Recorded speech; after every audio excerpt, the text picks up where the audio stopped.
Saya pernah didebat sama salah satu kelompok ormas tertentu. Pak Baha, apa alasannya orang NU kalau megang istrinya itu kok batal gitu?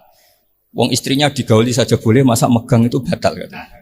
Terus saya jawab, kamu tahu definisi mahram? Enggak tahu ya. Mahram itu orang yang haram dinikah. Yang haram dinikah itu ya ibu, anak, bule, ponakan. Yang haram dinikah itu namanya mahram. Justru istri itu namanya. Assalamualaikum warahmatullahi wabarakatuh. Bismillahirrahmanirrahim. Tabarakalladzi nazzala al-furqana ala 'abdihi liyakuna lil 'alamin nadhira. Allahumma shalli wa sallim ala sayyidina Maulana Muhammadin wa ala alihi wa sahbihi asma'in, amma ba'du. Qudwatunal jami' fi'lan wa qawlan wa hala Syekhuna al-faqih al-mufassir Haji Maimun Zubair, Syekhuna Ki Haji Abdul Wahab, Syekhuna Ki Haji Muhammad Najih, dan semua ahlu baiti Syekhina yang kita hormati, teman-teman Anwar yang kami cintai. Sebelumnya saya mohon maaf karena saya harus di atas, padahal kita ini fi tabqatin wahidah, sama-sama tahta Syekhin wahid, tahta murabbin wahid, yaitu Syekhina Ki Haji Maimun Zubair. Dari sisi itu saya minta maaf. Dari sisi yang lain jenengan harus minta maaf saya karena ini bully saya ini. Artinya bully itu kesannya di atas, tapi ini makmur, diperintah, diatur. Jenengan al-amirun atau al-amir, jenengan pemerintah. Jadi dari sisi ini jenengan keren ya, ngatur-ngatur saya. Tapi begini, sengaja saya tidak bawa makalah, tahun kemarin juga tidak bawa makalah. Karena saya datang, saya matur ke Siid ketika beliau minta saya datang. Saya datang tapi tidak sebagai narasumber, ya seperti umumnya santri alumni. Jadi ya saya datang saja karena ada tugas memberi orasi ilmiah. Kita mulai begini. Jadi dalam disiplin ilmu yang dikembangkan di pesantren itu sebetulnya kalau pakai ilmu logika maupun sosial apa saja, baik sosial ilmiah maupun sosial budaya, kita ini jauh lebih unggul ketimbang tradisi mereka. Misalnya begini, dulu di era Umar bin Abdul Aziz ada yang memberi gelar Khamisul Khulafa. Ini yang dikutip Mizan Kubro Imam Sa'roni. Beliau ngendikan begini, idza ra'aitum jama'atan yatanajawna sirran fi ma bainahum fi amri dinihim, itu fasyadu anna dzalika dhalalun wa bid'atun. Jika kamu melihat satu komunitas tertentu yang bisik-bisik agama tapi di grupnya mereka sendiri tanpa melibatkan kelompok lain yang mungkin a'lama minhum, lebih alim, maka itu sesat, dhalalun wa bid'atun. Sehingga dulu itu sudah ada tradisi konsensus ilmiah. Konsensus ilmiah ini diputuskan oleh konsensus yang min ahlil ilmi. Sehingga orang yang tidak ngalim itu ya konangan. Kalau sekarang nggak pati konangan, tahu-tahu ada orang nggak jelas juntrungannya punya majelis tafsir, yang bisa saja cindil tikus itu halal, hanya karena berdasar dalil misalnya kula ajidu fima uhiya ilayya muharraman ala ta'imi yat'amuhu illa yakuna maitatan aw damam masfuhan aw lahma khinzir, sehingga dianggap yang halal itu banyak, yang haram hanya 3. Saya pernah ketemu di antara mereka tanya, apa betul Gus Bak menurut Islam begitu? Terus saya baca di antara ciri Nabi itu yang ada di kitab Taurat dan Injil itu wa yuharrimu alaihimul khaba'is. Jadi kadang mawadi'ul halal wal haram itu tidak disebut di halal haram, tapi disebut di sifatun Nabi.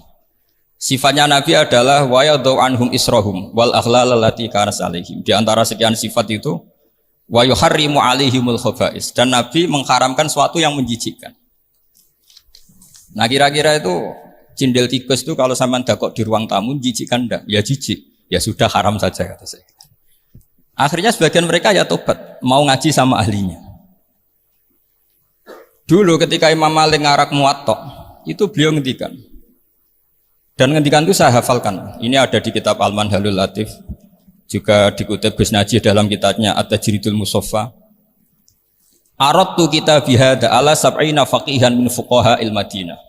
Fakulluhum wa ta'ani fasammaituhu al-Muwatta. Kitab ini sudah saya tasihkan ke 70 ahli fikih di Madinah. Kemudian semuanya setuju. Fakulluhum wa ta'ani. Semuanya sepakat. Fasamaitu al-Muwatta'. Maka kitab ini saya namain al-Muwatta' yang disetujui. Sehingga kita tidak boleh menjadi orang-orang alim humul sendiri, dewean terus dikultuskan santrinya. Serambutnya gondrong, terus muridnya jari dulang Nabi Khidir. Sekambine kok kali Jogo itu. Terus terkenal wali itu.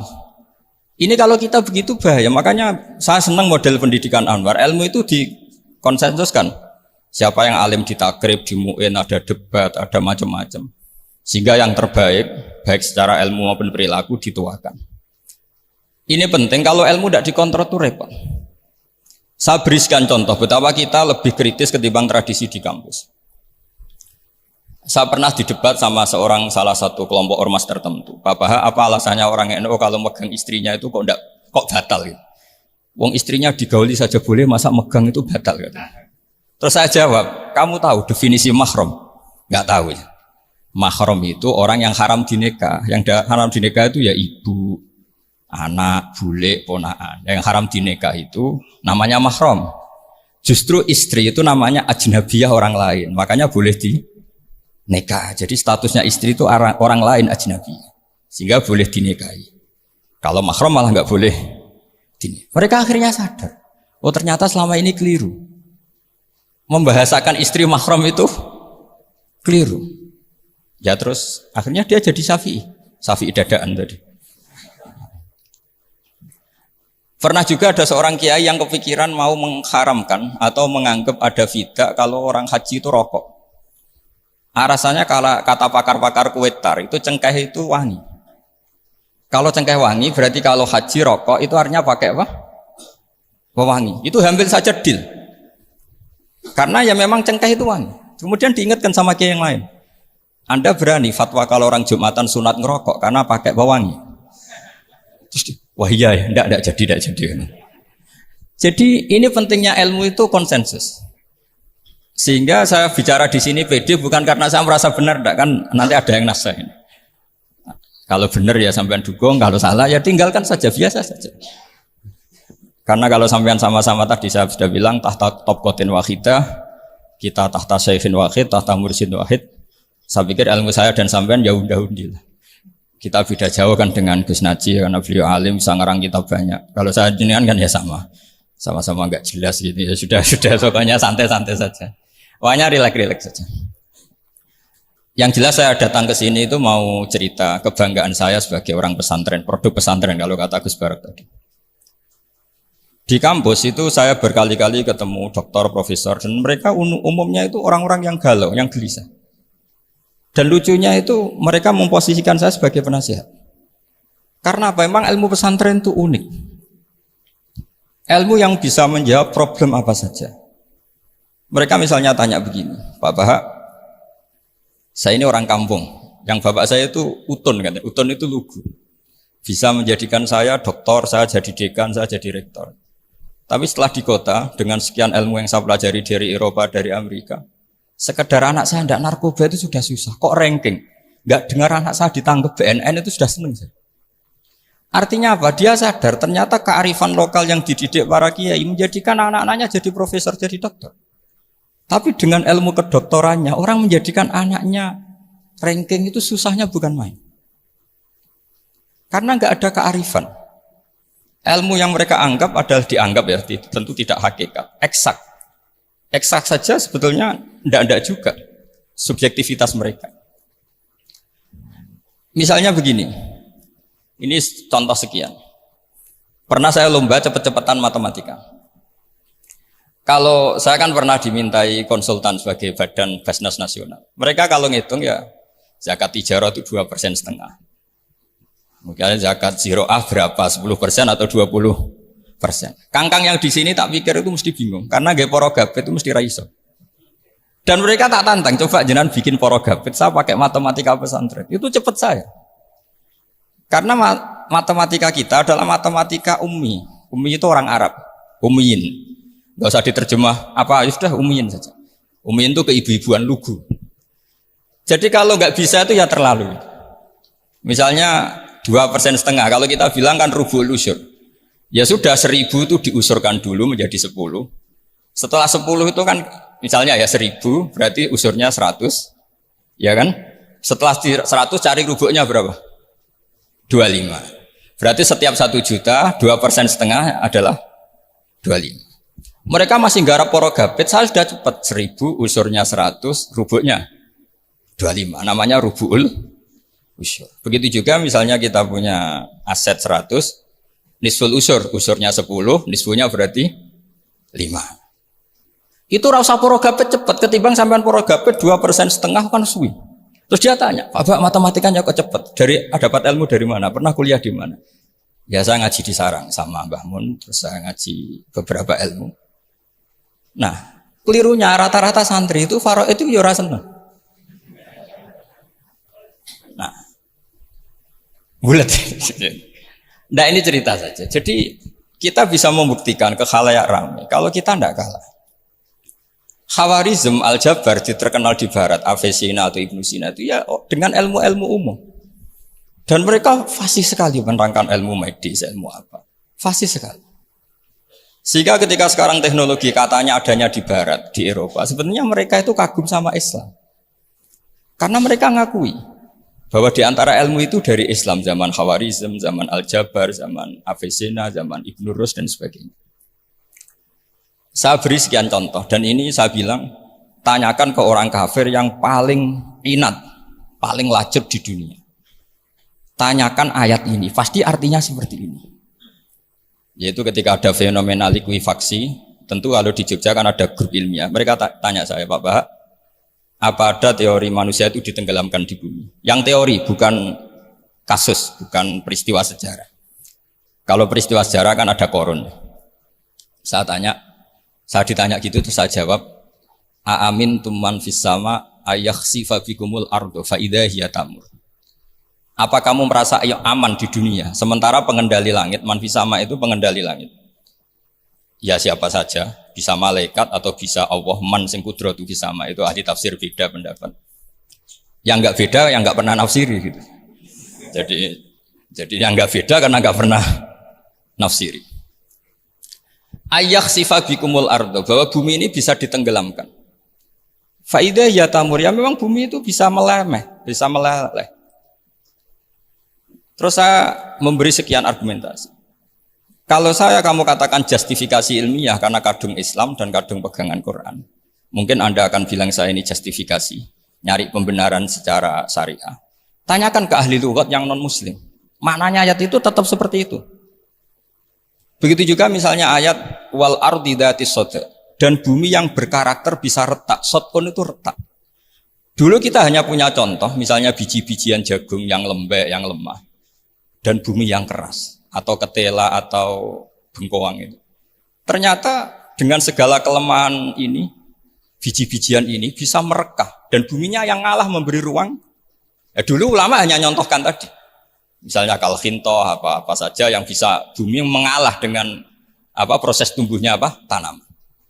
Tapi itu kan qaulul mufassir. Kenangan saya ngaji Yai, makanya saya bangga sekali sebagai murid beliau. Saya memberi gelar beliau Al-Faqih Al-Mufassir. Faqih betul karena beliau putra Abu Zubair yang ma'ruf bil fiqhi. Dan Al-Mufassir beliau itu murid Said Alawi yang ngarang takriran Faidul Khabir itu dengan Habib Muhsin Al-Musawa itu. Ini penting, sanad kita ini penting. Dan kita insya Allah sebagai murid tidak akan merusak sanad itu. Dan yang merusak sanad itu gurunya alim, baik guru alim terus kita bodoh itu merusak sanad itu. Saya masih ingat didawi Mbah Mun, wong jagungan merusak sanad. Ibnu Hajar Al-Asqalani ngalim-ngalimi wong di murid Zakaria Al-Ansori. Beliau di murid Ibnu Hajar terus di murid Fathul Mu'in. Jadi kiai nak di murid ngalim yo isen. Nah kita berlomba-lomba supaya gak ngisin-ngisinin apa? Kiai. Ya ini kan kompetisi. Kalau gak kasih alim ya ngaku alim saja lah supaya ya gak apa-apa. Artinya ya cukup lah kalau di daerah masing-masing kan. Saya pernah sama satu temen itu, Gus kula wis ngalim kok iso. Kula niku tiyang Sragen. Urip kula teng kaki Joko Samudra. Jadi kok kula ngeten iki pun alim. Ketika dia nakal dan pengurus nyurati orang tuanya, memberitahu kalau anaknya nakal, dia tenang saja, tak tanya, kenapa kamu tenang? Bapakku buta huruf.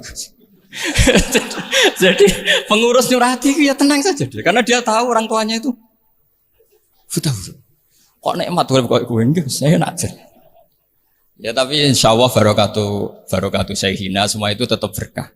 Karena itu awal hidayat di daerah masing-masing. Itu tidak perlu alim, sudah hebat itu. Karena ya nggak perlu lah. Kalau alim betul malah nggak sempat dakwah. Begini, ini penting saya utarakan. Karena sanad keguruan itu pernah saya cek ya. Ini cerita ini tahadus bin nikmat. Guyonannya ulama meskipun guyonan itu ternyata musalsal. Dulu ya itu mungkin semuanya dengar sering cerita ada seorang desa gitu yang kambingnya habis mati. Kebetulan kambingnya itu jenggotan kata beliau. Itu ada khotib yang jenggotan tuh nangis. Sempat khotibnya itu GR kalau dia itu ya ta'assar bimau idoti. Ya ta'assar sampai apa? Nangis sih. Ternyata enggak. Dia ingat khotib itu ingat kambingnya yang mati. Itu cerita Yai dulu dan diulang-ulang. Ternyata saya baca, kalau sama nggak percaya baca di Al-Fawaid Asyatiriyah atau Al-Fawaid Al-Haramiyah. Itu karangannya Habib Salim Asyatiri. Beliau dekat sekali dengan Gus Najib, pernah nginep di beliau. Itu di karangan beliau sama cek nanti di Qauluhu Ta'ala lau adzibannahu adzaban syadidan aw la asfahannahu aw la ya'tiyanni bisultanim. Itu kata beliau begini. Adzaban syadidan itu orang dihidupkan atau didomisilikan di daerah yang enggak sejenis. Itu tersiksa sekali. Terus di situ beliau cerita, dulu itu ada orang alim alamah hamilul Quran itu di penjara. Karena ketemu orang sejenis santri-santri yang kebetulan itu ada kios politik itu atau gerakan politik. Itu di penjara itu asik saja. Bahkan banyak alumni penjara itu udah hafal Quran. Yang sebelum hafal ada yang bebas, nggak mau bebas karena ingin meneruskan hafalan dengan saking keramatnya tadi orang alim yang hafal Quran. Nanti kalau nggak percaya nanti dicek. Kitab itu sekarang gampang didapatkan. Al-Fawaid apa? Asyatiriyah atau Al-Fawaid Al-Haramiyah itu namanya.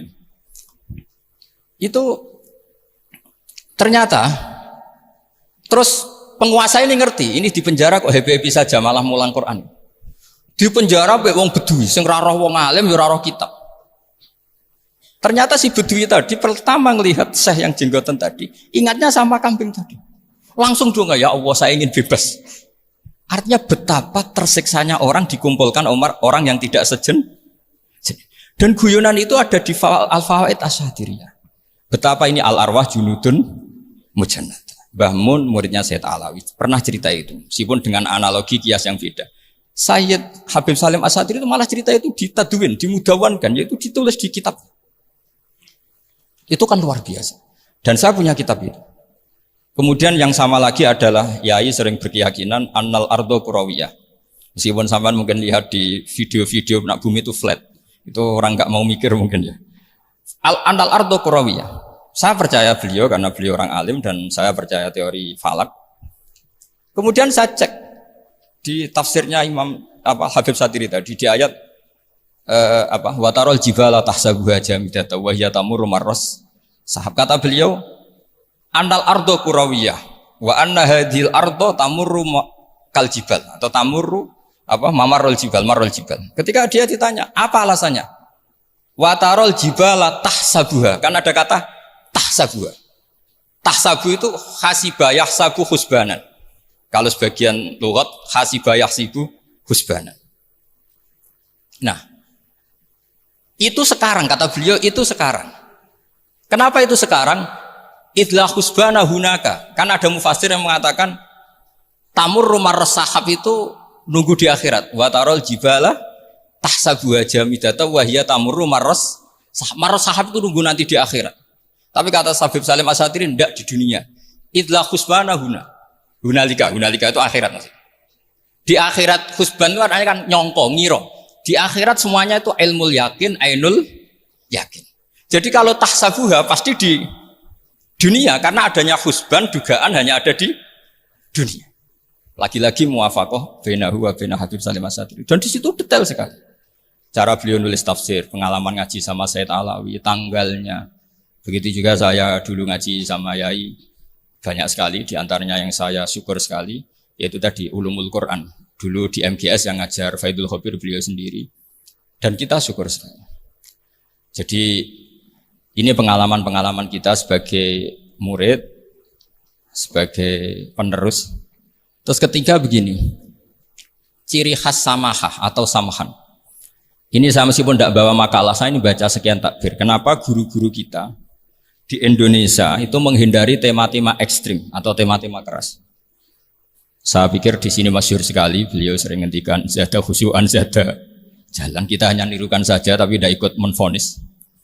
Karena kalau kita serius, terlalu serius, ngendikan hukum-hukum yang serius, nanti kejadiannya begini. Ini saya baca takbir ini dari kitab Ibnul Qayyim di I'lamul Muwaqqi'in an Rabbil Alamin dan dari kitab Nasaihul Ibad. Ketika lisan dihisab sama Allah Ta'ala dan mendapatkan azab yang paling tinggi dibanding jawareh yang lain, itu ketika lisan menanyakan sama Allah, kenapa ya Allah saya punya adab yang begitu ekstrim? Jawabannya Allah, kharajat minka kalimatun balagot masyariqal ardi wa magharibaha fasufikat biha damul haram wa ukhidha biha al-malul haram wa antuhika biha al-farjul haram. Jadi kalau fatwa serius menjadi ekstremis, apalagi fatwa-fatwa tentang chaos, tentang apa itu, nanti resikonya itu ada safkud dima, dan itu hal yang dihindari ulama dulu. Kamu jangan pernah fatwa dengan meluncurkan satu kalimat yang dengan kalimat itu bisa saja sufika biha adamul haram. Orang-orang yang enggak perlu mati harus terbunuh dan sebagainya dan sebagainya. Kalau dalam Nasaihul Ibad redaksinya adalah kharajat minka kalimatun balagot masyariqal ardi wa magharibaha. Ini kalau di kitab Ibnul Qayyim redaksinya itu ada seorang ulama yang ngeluh ketika habis ngajar Al-Hudud. Ha'anadha kata beliau, yuta'allamu minni ma tudrabu bihir riqab wa tuta'u bihil furuj wa tu'khodu bihil hukum. Jadi sehingga dengan tradisi ulama kabiron an kabirin, dulu-dulunya itu memang ulama menghindari tema-tema ekstrim. Bukan karena tidak bisa, karena takut ini kalau salah fatwa nanti safkud dima.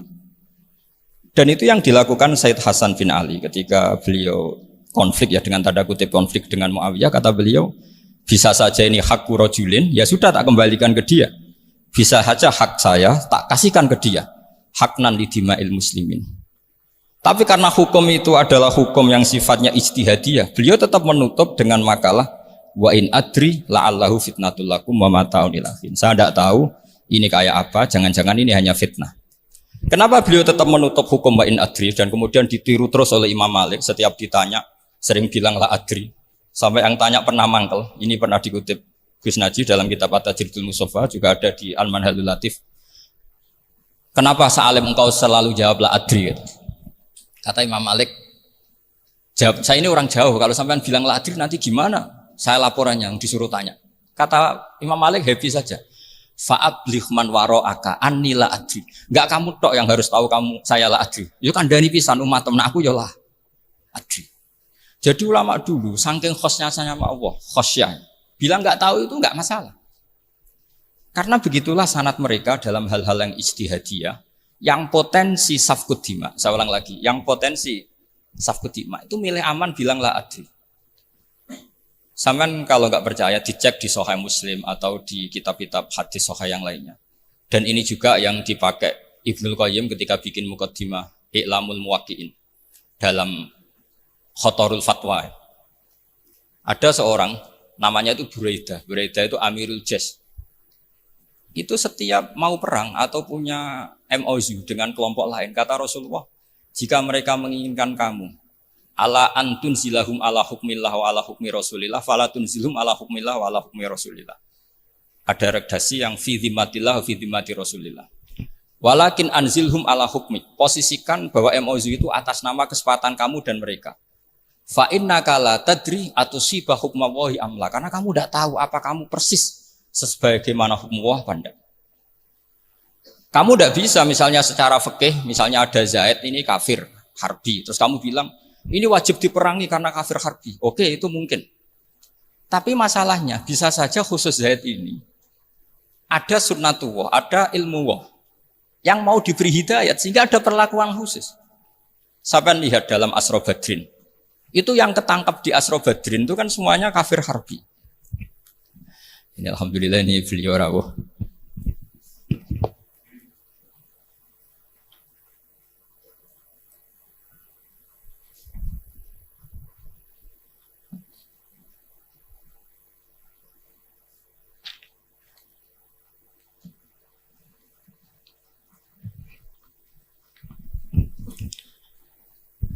Terus akan. Itu di Asra Badrin itu kan semuanya yang ketangkep itu adalah orang-orang yang dulu kafir harbi. Termasuk mimpinihim ada Said Abbas. Tapi ketika itu jelas-jelas pernah kafir harbi ikut perang Badar. Ini pentingnya muqabalah. Apa Abu Bakar usul dimaafkan, Umar usul darbur riqab. Apa tanggapan Rasulullah sallallahu alaihi wasallam ketika masalu kaya Abu Bakrin masalu Ibrahim. Qala faman tabi'ani fa innahu minni wa man asani fa innaka ghafurur rahim. Wa masaluka ya Umar masalau Nuh. Qala rabbil tadzar alal ardi minal kafirina napa dayar. Dan apa yang dilakukan Rasulullah? Beliau memilih pendapatnya Abu Bakar. Dan apa yang terjadi? Said Abbas dan beberapa sahabat menjadi Islam. Wa hasuna islamuhu. Artinya gini, jadi betapa dalam menganalisis satu hukum sosial karena ini manusia. Saya ulang lagi, karena ini manusia itu susah sekali. Makanya dalam banyak hal sikap-sikap Rasulullah itu dipandu oleh Allah tentu. Ada ayat laisa laka minal amri syai'un aw yatuba alaihim aw yu'adzibahum. Makanya saya mohon sekali ini para santri, khususnya santri alumni Almar, mohon belajar itu tafsir Munir itu detail. Karena di tafsir Munir itu misalnya ada ayat tertentu yang mengkritik orang kafir tertentu fitil kalwaqiah gitu. Di situ ada kejelasan fa aslamu wa hasuna islamuhum. Misalnya wasfir nafsaka ma'al ladzina tuna rabbahum bil ghadat terus wala ta'du'ana anhum turidu zinatal hayatid dunya. Terus beliau menerangkan orang-orang ini yang dulu angkuh enggak mau ta'alum sama Nabi karena enggak mau jejer sama du'afaul muhajirin dan du'afaul ansor. Itu akhirnya Islam dan wahasuna Islam. Saya kira demikian, nanti monggo bareng-bareng istifadah dari Syekhina Najih.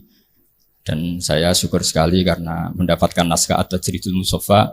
Saya sinau bughot itu banyak di kitab-kitab fikih, tapi saya mengenang dari yang dikutip beliau tentang Imam Malik, tentang bughot in kharaju ala misli Umar bin Abdul Aziz. Terus ketika siapa itu Ibnu Qasim tanya, fa'ilam yakun mislah, kata Imam Malik, ya dakhum yang tapi muwah min dhalimin bidhalimin. Semua yang tapi min kilaihima. Jadi sikap-sikap dari Syekhina, dari para ulama-ulama kita yang sabar ngadepi umarok yang macam-macam, itu adalah sikap dari guru-guru kita, musalsalila Rasulillah sallallahu alaihi wasallam. Ini penting saya utarakan karena jangan sampai kritis kita sampai menjadikan bangsa ini keos. Kalau keos nanti safkut dima, tentu itu yang enggak diinginkan Sayyid Hasan bin Ali, dan beliau dapat gelar dari Rasulullah, inna ibni hadza la sayyidun wa la Allah yuslihu bi baina fi'atin azimatan. Saya kira demikian, dan bareng-bareng monggo istifadah dari Syekhina Kiai Najih. Nah, ini cobalah jadi etika kita, muhasabah kita. Jadi muhasabah itu cara berpikir kita set, kita pikir ulang. Ternyata semangatnya seorang nabi itu wastaghfir lidzambika walil mu'minun. Semangatnya itu memintakan ampun. Orang ahli tafsir tahu semua kalau nabi itu tidak mungkin dosa. Jadi itu khitabun nabi wa urida bihi ummatu, itu khitab nabi, tapi yang dimaksud itu umatnya, karena nabi tidak akan mengalami dzambun, tidak akan mengalami dosa. Sekarang enggak, kadang-kadang kita ini kalau orang lain salah itu semangat. Kalau di perusahaan ada teman salah, apalagi miran salah itu seneng. Barokahnya salah bisa ganti kan gitu. Mungkin di dunia tokoh juga gitu, barokahnya ada tokoh salah, kita yang jadi populer sendiri. Tidak boleh seperti itu. Kita harus salimus sodri di jami'il muslimin. Jadi ini harus dilatih. Saya tadi matur sama Habib Ahmad, latihan kita jadi hidup. Nabi itu kalau resep jadi wali itu kata Nabi gampang. Kata Nabi, kalau kamu ingin disenangin Allah, ya sudah. Kalau kamu asbahta wa amseta gini-gini, perasaan kamu, kata Nabi, jangan punya perasaan ghil sama orang muslimin. Itu sudah wadzalika min sunnati. Makanya Nabi ngendikan la yablughni ahadun an ahadin syai'an. Ada yang baca la yuballighni ahadun an ahadin syai'an. Seseorang jangan melaporkan ke saya tentang salahnya yang lain. Fa inni akhruju ilaikum wa ana salimus sadri. Karena saya ingin ketemu sampean semua dalam keadaan salimus sadri, tidak punya perasaan apa-apa.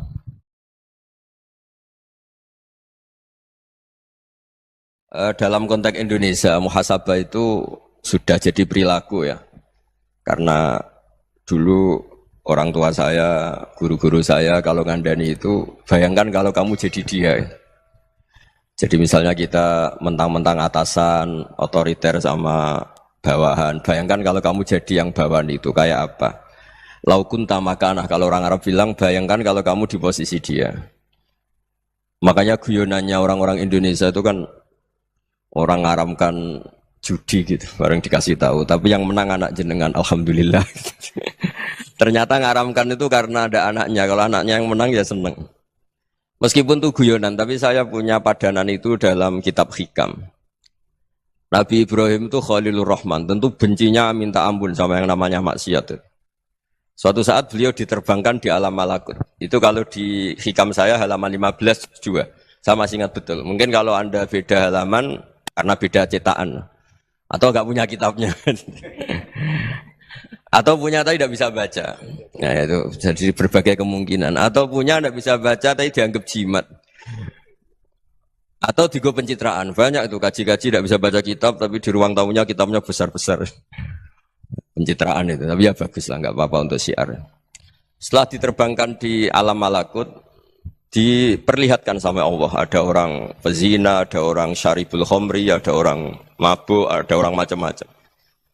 Allah tanya sama Nabi Ibrahim, bagaimana pendapat kamu Ibrahim tentang mereka yang maksiat? Kata Nabi Ibrahim, ya Allah habisi saja mereka. Mereka hidup di bumi engkau, makan rezeki engkau, kemudian mereka tidak taat sama engkau. Singkat cerita di fase itu, saya ulang lagi di fase itu, Allah nurutin.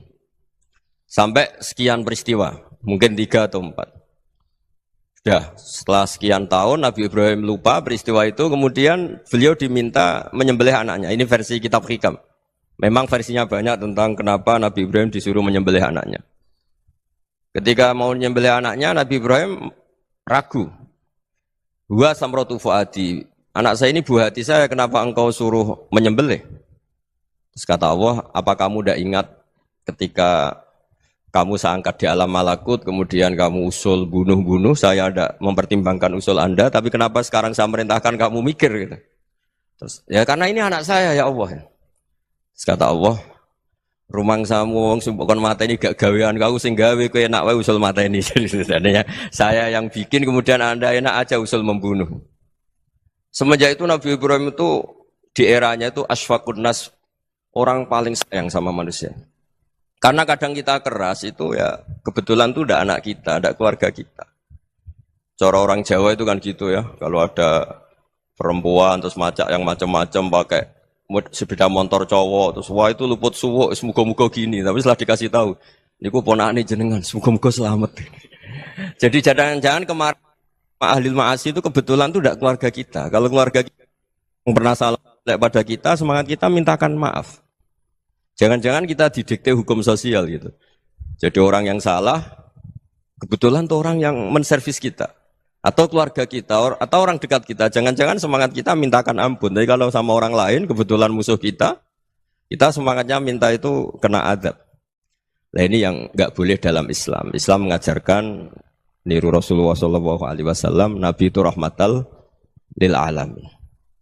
Bahkan kemarin saya ngaji virtual sama beberapa habaib, ada Habib Ali Al-Jufri dari Mesir, ya, ada Habib Alwi dari Kuitang, ada Habib Nabil Al-Musawa. Dari sekian habaib itu saya masih ingat diantaranya yang didawuhkan rahmatan lil alamin itu ketika Nabi adahu kaumuh, disakiti oleh kaumnya, dan itu mereka masih kafir semua.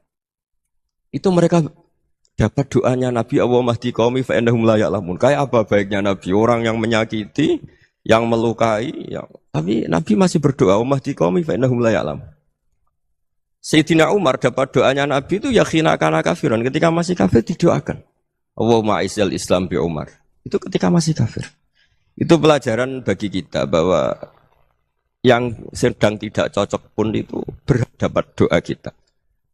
Ya doa supaya kondisi kita baik, hari tambah baik. Karena agama ini saya berkali-kali bilang limangka nayarjuwa hawal yaumal akhir. Agama ini diperuntukkan bagi yang selalu punya harapan pada Allah Subhanahu wa taala. Saya cerita muhasabah ini tentang hubungan kita dengan Allah.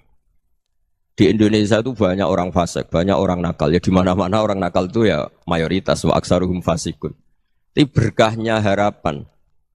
Mungkin saya kira nakal sok benda, mungkin saya kira sholat sok ben sholat, mungkin sekarang belum sakhok, belum dermawan, suatu saat dermawan. Barokahnya itu kefasikan ini dianggap sementara. Sedang fasik, sedang tidak benar. Karena kiai-kiai kita, para guru-guru kita, para habaib utamanya itu mesti bilang semoga husnul khotimah. Nah, barokahnya doa itu, semoga husnul khotimah itu menjadikan satu pola sosial. Yang sedang fasik ini masih diharapkan jadi lebih baik, jadi lebih. Sehingga kita tidak ngambil sikap ekstrim, ya ingin menghabisi atau ingin mengadili, tidak. Karena selalu kita punya harapan, Dan agama ini limangkan erjuwo hawal yaum akhir. Bayangkan dulu kalau yang nakal itu anak kamu. Pasti kamu nggak ingin kan langsung dapat azab, dapat apa. Padahal kita semua jadi tokoh ini abul kulli, bapak dari semuanya. Sehingga ketika Rasulullah SAW jalan-jalan kemudian melihat perempuan sedang menyalakan api. Kalau apinya mati ditiup, anaknya dijauhkan. Nanti kalau sudah jauh dari api, anaknya digendong lagi. Terus kata Rasulullah, matur ke semua sahabat, Aro'aitum anna hadih tarihatan waladaha alan nar. Apa kamu berpendapat bahwa perempuan ini akan melemparkan anaknya ke neraka? Tidak ya Rasulullah. Tidak akan seorang ibu melemparkan anaknya ke api. Terus kata Rasulullah, Allahu arhamu min hadih biwaladiha. Allah lebih rahman, lebih rahim dibanding orang tua ini kepada anaknya. Ini yang harus kita kenalkan terus, kita kampanyakan terus. Supaya orang hubungannya dengan Allah itu nyaman, asik. Sehingga dengan demikian selalu ada harapan bahwa yang sedang nakal ini suatu saat tobat. Kita tidak boleh menghukumi pasti begini, pasti gini. Itu tidak wilayah kita. Itu juga yang dicontohkan Rasulullah SAW. Secara lahir Nabi itu nggak berkenan sama Wahsy. Karena Wahsy itu salahnya salah fatal. Karena membunuh ahabban nasi ila Rasulillah. Yaitu membunuh Sayyid Hamzah. Jadi ketika Wahsy tobat, Nabi itu nerima tobatnya. Dan ketika beliau dengan basariyahnya agak siap ketemu Wahsy karena harus ingat Sayyid Hamzah, basariyahnya diturutin. Oke, kamu iman, saya turutin, tapi jangan sering ketemu saya. Karena kalau ketemu kamu, saya masih ingat sama paman saya, Sayyid Hamzah. Kita bisa ngelola seperti itu. Kita tidak cocok sama orang, bagaimanapun mereka umat Rasulullah SAW, kita tetap mencintai mereka. Misalnya kalau beda agama, mereka sama-sama orang Indonesia, kita mencintai mereka atas nama warga Indonesia. Tapi kalau misalnya potongannya ora cocok, beda kultur, bawaannya itu mangkel no coro Jawa. Ya bisa diilmoni, jangan ketemu. Wong sudah tidak cocok, ingin ketemu nyari solusi. Roh ini tok seneng itu kan ya repot itu. Ya sudah kalau nggak pati cocok ya jangan sering ketemu. Dan itu kita bisa memanage seperti itu tuh bisa. Saya berkali-kali cerita tentang Imam Syafi'i. Kalau dikasih tahu ya Imam Abu Abdillah, panggilannya Imam Syafi'i, tetangga Anda ini ternyata banyak yang nggak senang Anda. Jawabnya beliau senang. Ya bagus kalau nggak seneng saya, ndak utang saya katanya. Jadi gara-gara sampean seneng aku ngatur aku ini kan. Dan mungkin sampean rasa seneng kan ya enak. Jadi hidup itu dianggap happy. Kalau seneng ya teman silaturahim, kalau nggak seneng ya nggak bakal utang gitu. Baru kayak seneng itu nggak ganggu. Gitu. Jadi dulu itu orang bisa ngelola seneng ndak seneng itu bisa. Karena ada kearifan hubungan dengan Allah Subhanahu wa taala. Hidupnya selesai karena masyghul bi dzikrillah. Mereka sibuk dengan Allah. Makanya kata ulama-ulama tasawuf, kamu jangan melihat manusia perilakunya, tapi kamu juga harus ingat yang gerakkan semua itu Allah Subhanahu wa taala. Dengan demikian kita farah, kita senang. Makanya Nabi kalau ngutus Anas bin Malik kemudian enggak kesampaian yang diinginkan karena Anas main, ketika garwa-garwane Nabi agak tersinggung, Nabi andaikan Allah menghendaki yang saya inginkan kesampaian, pasti itu kesampaian. Jadi dianggap kegagalan Anas enggak manggil yang dituju Nabi itu ya kersane Allah, ya enteng saja. Sayyidina Ali lebih parah lagi yang dialamin. Itu dalam beliau kalau dipanggil tuh gak cepet-cepet ke sana. Ketika ditanya, kenapa kamu tak panggil gak cepet ke saya? Amin tuh ukubatak. Karena aku tahu kau orang baik. Orang baik itu pemaaf. Jadi makanya orang-orang soleh dulu itu bodoni itu. Makanya sekarang kalau ada orang bodoni itu mesti beda orang soleh. Kalau orang-orang soleh itu kakean husnudzon akhirnya sering dibodonin. Abdul bin Umar itu masyhur itu. Kalau ada budaknya sering sholat, sergap sholat itu dimerdekakan. Akhirnya enggak sholat pun pura-pura sholat. Akhirnya juga dimerdekakan. Ketika ditanya, kenapa engkau merdekakan? Padahal mereka sholatnya menipu engkau, kata pembisik-pembisik itu. Man khoda'ana lillah in khoda'na lah. Dia nipu atas nama Allah, berarti saat tertipu juga atas nama Allah. Enggak masalah dong, semuanya demi Allah Subhanahu wa ta'ala. Jadi ketika kita ketemu mensifati Allah Ta'ala itu ghafir. Allah pemaaf. Jangan kamu enggak fair untuk diri kamu nyifati Allah ghafir, pada orang lain Allah kamu sifati syadidul iqab. Jadi Allah kamu atur, kayak MC tadi ngatur saya. Jadi Allah Allah itu apa? Kalau pada saya ghafir, kalau pada musuh saya sadidul iqam. Itu tidak fair. Kalau Anda punya harapan kepada Allah karena Allah Rahman Rahim, Allah ghafir, sebenarnya Allah pada musuh kita ya bisa saja Allah ghafir, bisa saja Allah Rahman Rahim. Sehingga kita melihat orang lain yang kita tidak cocok itu ya enteng saja. Itu min ummati Rasulillah sing tanaluhu syafa'atu, tanaluhu sa'atu rahmati, tanaluhu fair. Jangan dengan kita kayak mesti dapat rahmat. Jangan orang lain kayak Allah pasti sadidul iqam. Itu tidak boleh. Sehingga ketika ada orang Badui, singkat cerita orang Badui ini kencing di masjid. Semua sahabat membentak dia. Yang enggak bentak hanya Nabi tok. Saking mangkalnya orang ini karena semua sahabat bentak kecuali Nabi. Setelah dibenarin Nabi, terus Nabi nyuruh Sobbu Ali Dhanuban min ma'in. Setelah disucikan masjid itu, dia berdoa keras sekali. Allahumma rahamni wa Muhammadan wa la tarham ma'ana ahadan. Ya Allah yang berhak dapat rahmatmu hanya saya dan Nabi Muhammad, yang lainnya jangan.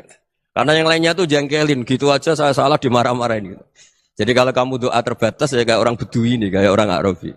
Apa kata Nabi? Laqad tahajjarta wasi'an. Allah yang rahmatnya luas menjadi kamu sempitkan. Karena kamu mau atur Allah hanya Rahman pada Indonesian Power, pada NU, pada kita yang orang lain nggak perlu dapat. Itu kan kasihan Islam karena Islam terus nggak dimiliki semua orang.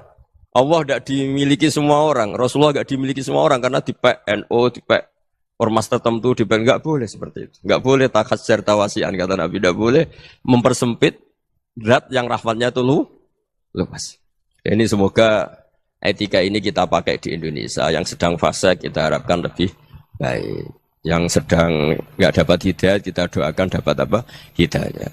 Masyhur kan, makanya tadi saya mohon sama Habib Ali supaya Habib Ahmad supaya tetap mahalul qiyam, tabaruk sama Habib Ali di antara doa-doa di Simtud Duror masyhur itu antuqa bilal mudhniba minnah bil ghufran wal musi'a bil ihsan. Jadi harapannya para habaib, para orang-orang baik dulu ya semoga yang dosa itu dimaafkan, yang sedang salah dibuka, bikin lebih baik. Nabi itu tugasnya juga gitu. Wastaghfir li dzambika walil mu'minina wal mu'minat. Nabi itu tugasnya juga memintakan ampun yang sedang salah. Nah ini cobalah jadi etika kita, muhasabah kita. Jadi muhasabah itu cara berpikir kita set, kita pikir ulang. Ternyata semangatnya seorang Nabi itu wastaghfir li dzambika walil mu'minun. Semangatnya itu memintakan ampun. Orang ahli tafsir tahu semua kalau Nabi itu tidak mungkin dosa. Jadi itu khitabun Nabi wa urida bihi ummatu, itu khitab Nabi, tapi yang dimaksud itu umatnya karena Nabi tidak akan mengalami dzambun, tidak akan mengalami dosa. Sekarang enggak, kadang-kadang kita ini kalau orang lain salah itu semangat. Kalau di perusahaan ada teman salah, apalagi pimpinan salah itu seneng. Barokahnya salah bisa ganti kan gitu. Jadi kalau mungkin di dunia tokoh juga gitu, barokahnya ada tokoh salah, kita yang jadi populer sendiri, tidak boleh seperti itu. Kita harus salimus sodri di jami'il muslimin. Jadi ini harus dilatih. Saya tadi matur sama Habib Ahmad, latihan kita jadi hidup. Nabi itu kalau resep jadi wali itu kata Nabi gampang. Kata Nabi, kalau kamu ingin disenangin Allah, ya sudah.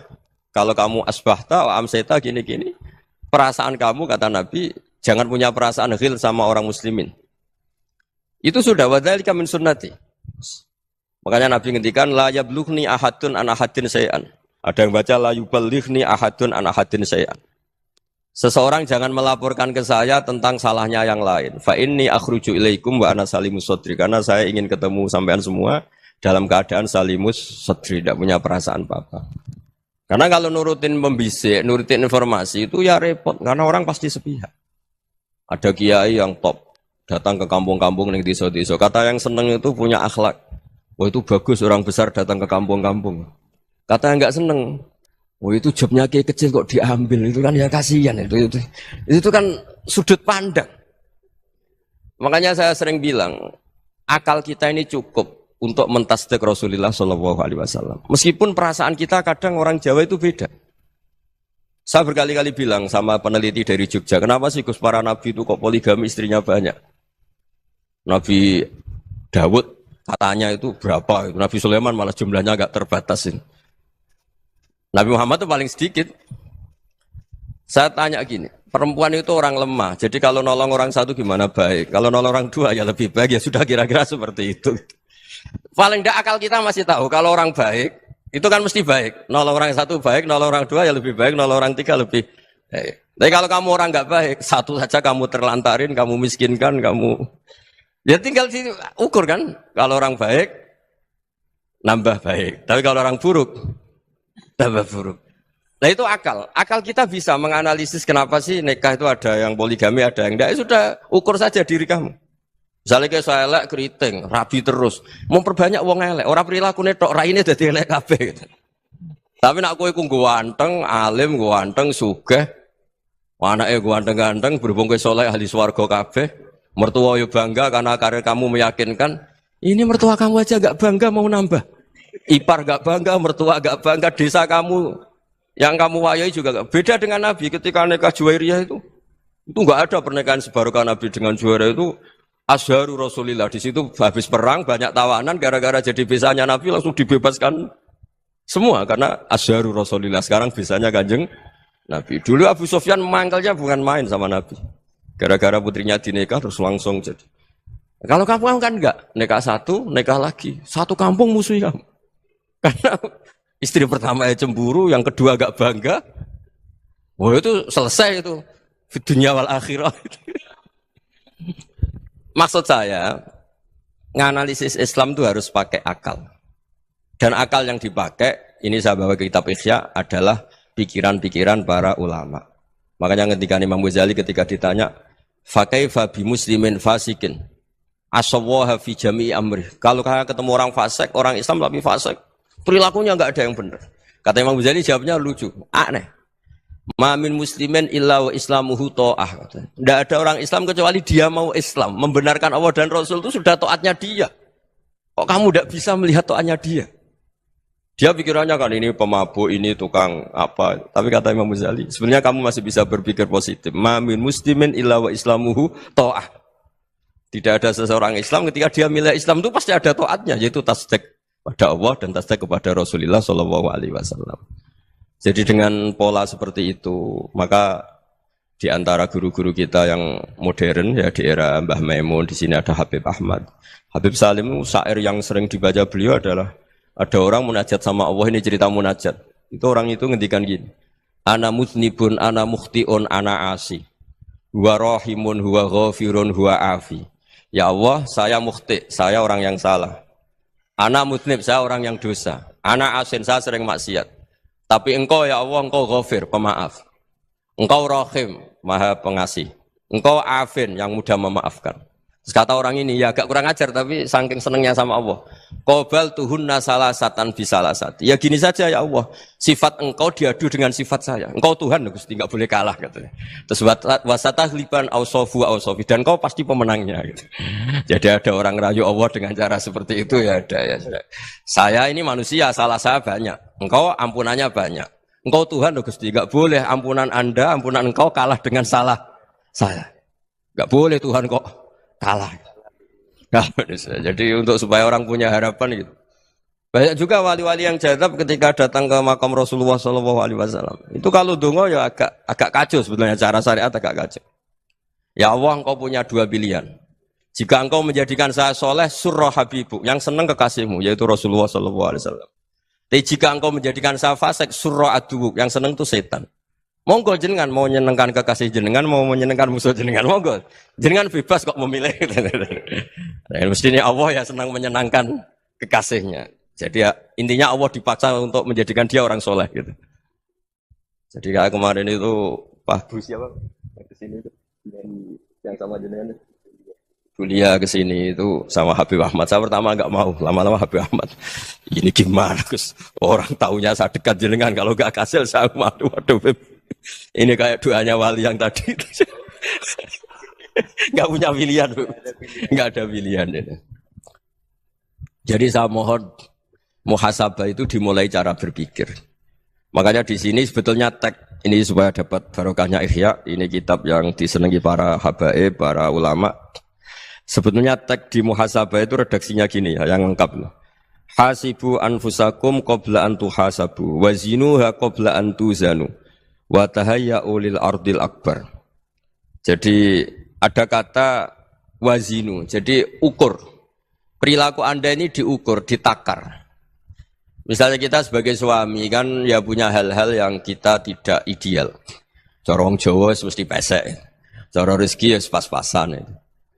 Dan kita juga kalau makanya nggak boleh tanya istri begini, apa saya cinta pertama Anda? Pasti Anda kecewa. Orang jadi istri hanya korban terakhir itu.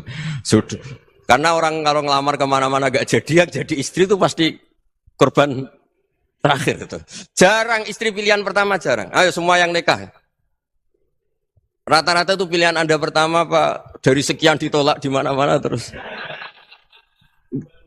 Ya perempuan terakhir. Kamu juga korban terakhir gitu. Itu wali-wali dulu kalau ngandani kita itu sederhana. Antal ini masyhur diceritakan Habib Zain bin Semit dalam kitab Al-Manhajus Sawi. Antalam tajid min nafsika kullama turid. Fa kaifa turidu min ghairika kullama turid. Kamu yang ingin ideal saja kamu tidak menemukan pada diri kamu untuk menjadi ideal. Kamu kan ingin ganteng, ingin punya uang banyak, ingin perilaku Anda sempurna. Anda saja yang punya keinginan tidak bisa mewujudkan keinginan Anda sendiri. Fa kaifa turidu min ghairika ma turid. Jadi antalam tajid min nafsika kullama turid. Fa kaifa turidu min ghairika kullama turid. Kamu yang punya keinginan saja. Misalnya saya ingin punya uang banyak, perilaku saya selalu benar, enggak pernah salah. Loh, saya yang ingin saja dengan diri saya enggak bisa untuk benar terus. Kok kamu berharap orang lain selalu benar? Jadi antalam tajid ya sama. Kalau kamu menuntut istri kamu itu ramah, neriman. Apa kamu neriman sama wajah istri Anda gitu? Engko yo polah ning dindi jajaki sana jajaki sini kamu sendiri ndak kona apa. Jadi itu nasihat yang luar biasa. Antalam tajid min nafsika kullama turid, fa kaifa turidu min ghairika kullama turid. Kamu mau menghormati semua orang, ndak mau kan? Kemudian Anda berharap semua orang menghormati kamu. Kamu tidak ingin kan orang lain semua menghujat kamu. Sementara kamu enak aja menghujat orang lain. Makanya Rasulullah SAW itu luar biasa ketika bikin kaidah sosial. Apa la yu'minu ahadukum hatta yuhibba li akhihi ma yuhibbu li nafsi. Jadi kalau ukuran iman itu sederhana. Kalau sesuatu itu baik, nyaman bagi Anda ya bayangkan itu pada teman Anda. Misalnya Anda bangun tidur sudah acak-acakan, nggak punya uang, utang jatuh tempo, kan nggak ingin ketemu orang. Ya kamu jangan bertamu ke jenis ini karena dengan kamu yang alami juga gak siap ketemu orang. Makanya ada Habib Alim itu dilapuri sama seseorang. Beb, dulu teman saya itu ketika saya kaya itu sering main ke saya. Setelah saya miskin, mereka tidak main ke saya. Kata Habib itu bagus, sunnaul begitu itu bagus. Coba kalau kamu dulu kaya, teman kamu main kan kamu gaya. Di rumah ada makanan, bisa hormat kamu. Setelah kamu miskin jadi buruh manol di pasar atau buruh bikin boto, teman kamu datang, malu enggak kamu? Mendingan gak datang gitu. Akhirnya baru, oh ya alhamdulillah kalau gitu. Loh ya kan dulu teman kita datang, kita ada Alphard, istri cantik, rumah bagus. Lah kita miskin, buruhnya orang pas dibentak-bentak, teman kamu udah datang. Milih datang kamu enggak kalau setelah kamu jatuh? Enggak kan? Jadi barokahnya ilmu itu terus. Ya, tapi kadang-kadang orang tuh, wah setelah saya miskin teman-teman enggak kasih ke sini. Ya kalau kamu sudah jatuh, teman-teman kamu ke situ jadi tontonan. Ya mulai sekarang cara berpikir itu dirubah. Dulu yang namanya kiai itu kalau diundang orang itu ya agak-agak senang. Semenjak saya itu agak rubah. Mengundang kiai, ngatur kiai itu tak haram-haramkan ya ada lumayan lah sekarang itu sudah mulai agak beretika. Dulu itu ngundang tuh tanggalnya ditentukan, jamnya ditentukan. Enggak mikir apa kiai saat itu nganggur, enggak. Punya wadifah, enggak. Dia milih tanggal yang dia nganggur, enggak mikir masa itu kiainya nganggur apa. Enggak. Ya saya hanya cerita aja, kamu tersinggung ya monggo, boten ya monggo itu kan. Jadi saya mohonlah supaya tadi saya juga matur ke Habib Ahmad. Jadi untuk orang merasa ikut sunnah Rasul itu gampang sekali kata Sayyid Muhammad. Dulu Nabi berpakaian ala daerahnya. Kalau mikot ya pakai mikotu baladi. Karena Nabi orang Madinah dan beliau berdomisili di Madinah ya misalnya mikotnya dari Bir Ali misalnya. Tapi kalau Anda orang kawasan Tanim mau umrah ya dari Tanim. Misalnya kawasan Jirona ya dari Jirona. Artinya apa? Kamu ngambil mikot karena Nabi mikot misalnya dari Bir Ali.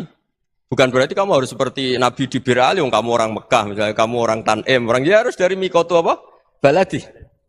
Sama makanya di fikih-fikih itu kalau tahnik anak. Nabi orang Arab. Halawiyatnya kurma ya kurma. Kalau orang Jawa sedegan. Semua podo-podo. Ya podo-podo manis. Jadi ini tabaruk sama Sayyid Muhammad, ini ada murid beliau Habib Ahmad, saya baca supaya orang itu merasa ikut Nabi itu gampang sekali. Ini saya baca ya di halaman tadi disaksikan Habib Ahmad 433 di kitab apa begini? Manhajus Salaf fi Fahmin Nusus. Itu kata Sayyid Muhammad, wa kanat sunnatu Rasulillah annahu yat'amu ma yajiduhu fi ardi wa yalbasu ma yajidu wa yarkabu ma yajidu mimma abahu wa ta'ala. Faman istamala ma yajiduhu fi ardi fa huwa al-muttabi' lis-sunnah. Kama annahu hajjal baita min madinati. Faman hajjal baita min madinati nafsi fa huwa al-muttabi' lis-sunnah wa illam takun hadhil madinatu tilka. Jadi intinya misalnya Nabi dulu itu ngasih sedekah kepada fakir miskin ya pakai dinar, dirham.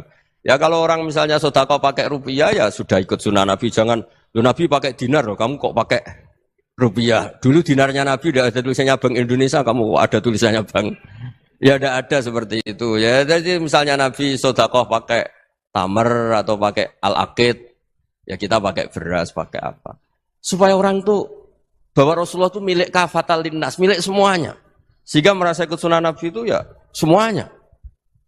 Makanya dulu Mbah Mun kalau motivasi saya supaya bombong, kalau orang Jawa bilang bombong.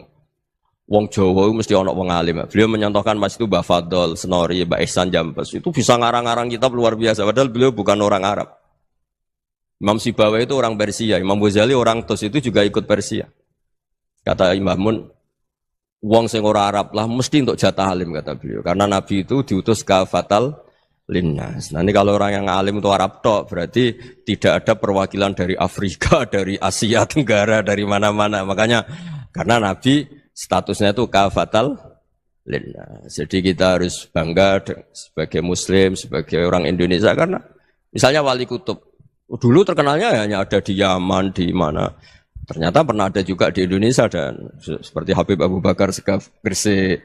Jadi ya artinya kan tetap orang Indonesia meskipun beliau dzurriyyah Rasul kan ya sudah orang apa? Orang Indonesia. Dzurriyyahnya Habib Ali Simtuduror sekarang di Solo. Jadi Indonesia juga dapat alawin banyak dari Sadatin al-Alawin juga banyak. Jadi saya mohon barokahnya ngaji seperti ini melihat orang lain tuh gampang. Bayangkan tuh kalau anak kamu. Makanya Nabi nanti kalau nggak percaya lihat di Hikam nomor 15 di kitab saya itu. Di situ dijelaskan oleh Hikam, jangan-jangan semangat Anda pada orang yang maksiat, pada orang yang keliru supaya dihukum itu karena kebetulan itu udah anak Anda, itu udah keluarga Anda. Coba kalau itu keluarga. Makanya kalau saya guyonan di Jogja itu ada pembantu mecahkan piring terus dimarahi majikannya. Saya mesti guyon gitu. Pasti itu pembantunya tidak cantik. Kok bisa, Gus? Andai kan cantik dan kamu senang mecahno piring satu, piring 1000 ora iso ngamuk kowe. Ternyata ngamuknya itu karena mecahkan piring apa karena plus tidak cantik? Coba jawab para lelaki ini. Kamu marah sama orang maksiat tuh karena maksiat karena plus itu udah anak Anda. Bayangkan kalau itu anak Anda. Itu hebatnya Rasulullah SAW karena kita yang salah pun kadung umatnya. Nabi tetap ngasih fasilitas syafaati li ahlil kabair min ummati. Kayak apa baiknya Nabi? Tidak ikut maksiat tapi ikut fasilitasi ngasih syafaat. Loh kalau li ahlil ibadah kan wajar. Nabi ketika ini syafaati li ahlil kabair min ummati. Ya karena tadi logika yang dibangun Rasulullah itu logika yang luar biasa. Kita semangat orang lain kena hukuman itu karena kita tidak punya ra'fah, tidak punya rahmah. Coba kalau Rasulullah yang bil mu'minina ra'ufur rahim, semangatnya itu mendoakan supaya tobat, mendoakan diampuni. Dan itu juga yang diperintahkan oleh Allah Subhanahu wa taala, wastaghfir li dzambika walil mu'minina wal mu'minat. Ya semoga barokahnya ngaji ini, barokahnya Habib Ahmad, barokahnya Maulid Simtuduror, barokahnya semua kitab madaih tiba berjanji semuanya, barokahnya Ikhya, barokahnya Said Muhammad, barokahnya guru kita semua Mbah Maimun, bapak saya. Kita ini ngikuti manhaj, ya, ngikuti apa? Manhaj. Saya sering didhawuhi Mbah Mun, kenapa ihdinas siratal mustaqim bukan siratoka, bukan jalan engkau ya Allah, karena Allah itu enggak bisa kamu tiru. Allah itu tidak tidur, tidak makan, tidak kesel, tidak capek. Yang bisa ditiru itu siratal ladzina an'amta alaihim. Yang bisa ditiru manusia ya niru manusia. Karena Allah itu tidak bisa ditiru, makanya ihdinas siratal mustaqim siratal ladzina. Dan niru siapa? Niru guru-guru kita. Termasuk niru cara pandang. Jadi misalnya ada orang awam di rumah itu hanya delok reng, delok tikus liwat, itu kan kayak nganggur. Kok ora tahajud malah main delok reng. Melihatnya jangan gitu. Huwa tarokal ma'asiyah. Dia di rumahnya tidak dugem, tidak kemana-mana. Dia berarti malam itu tarkul ma'asi. Tidak nyopet, tidak garong, tidak ke tempat maksiat. Susahnya apa sih husnudzon? Jadi jangan lihat huwa tarkut tahajud, huwa tarokat tahajud, wa taroka qiyamal lail. Oke ya, namanya orang begitu ya tidak tahajud, tidak qiyamul lail. Tapi susahnya apa sih kamu bilang huwa tarokal ma'asiyah? Dia juga meninggalkan maksiat dan tarkul maksiat itu ibadah. Supaya orang tuh gampang lah husnudzon sama orang muslim. Ini orang mukmin, orang yang luar biasa. Di mata Allah itu orang yang luar biasa. Kayak tadi Imam Ghazali, kalau saya ketemu orang muslim kemudian dia tidak pernah baik, gimana? Kata Imam Ghazali, ma min muslimin illa wa islamuhu ta'ah. Tidak ada orang Islam ketika dia mentasdihkan Allah dan Rasulullah, berarti dia juga punya taat. Ya ini latihan saja, sing iso nglakoni Habib Ahmad kula namung cerita mawon. Kula cerita secara akademik, saya punya kitab, saya baca dan alhamdulillah kita paham barokahnya para guru dan supaya terbiasalah. Sebaik-baiknya ibadah husnudzonni billah wa husnudzonni bil mu'minin. Soal tidak cocok ya diilmoni tadi ya, namanya enggak cocok ya jangan sering ketemu. Seperti Rasulullah SAW, beliau karena sangat mencintai Sayyid Hamzah, ketemu orang yang pernah begitu sama Sayyid Hamzah, ya beliau secara basyariah tidak siap. Tapi beliau secara cara bahasa sekarang, secara profesional, kalau beliau seorang nabi dan harus menerima tobatnya siapapun ya diterima. Saya meskipun dengan A, B gak cocok karena dia begini-begini sama saya, tapi saya ingat dia sholat, dia baca sholawat, dia mencintai Rasulullah. Ya kita hormat. Ya soal gak cocok ya di manage tadi ya. Zuruhiban tasdid huban. Kalau gak pati cocok ya jangan sering ketemu bawaannya enak nanti. Ya semuanya itu diilmoni lah. Makanya ngendikane Ma'ruf Al-Qurhi ada yang baca Al-Kharki, mangqala fil yaumi salasa marrat wa marham ummata Muhammad kutiba minal abdal. Karena semangat mencintai siapapun satu hari sering baca marham ummata Muhammad, wa ma aslih ummata Muhammad, wa ma tajawaz an ummati Muhammad. Itu mesti kutiba minal abdal. Dia pasti termasuk wali abdal. Maksudnya semangat mencintai. Ya dilatih lah. Misalnya Indonesia Power atau PLN, andai kan tidak ada PLN itu kayak apa? Orang nggak bisa ngaji, tidak bisa aktivitas, ya barokahnya ada PLN, barokahnya jasanya. Kita sadar, tidak semua kebaikan kita ini memenuhi keinginan orang banyak. Gitu. Orang banyak ingin listrik, ingin saluran apa, dan itu kadang yang mewujudkan orang lain atau kelompok lain.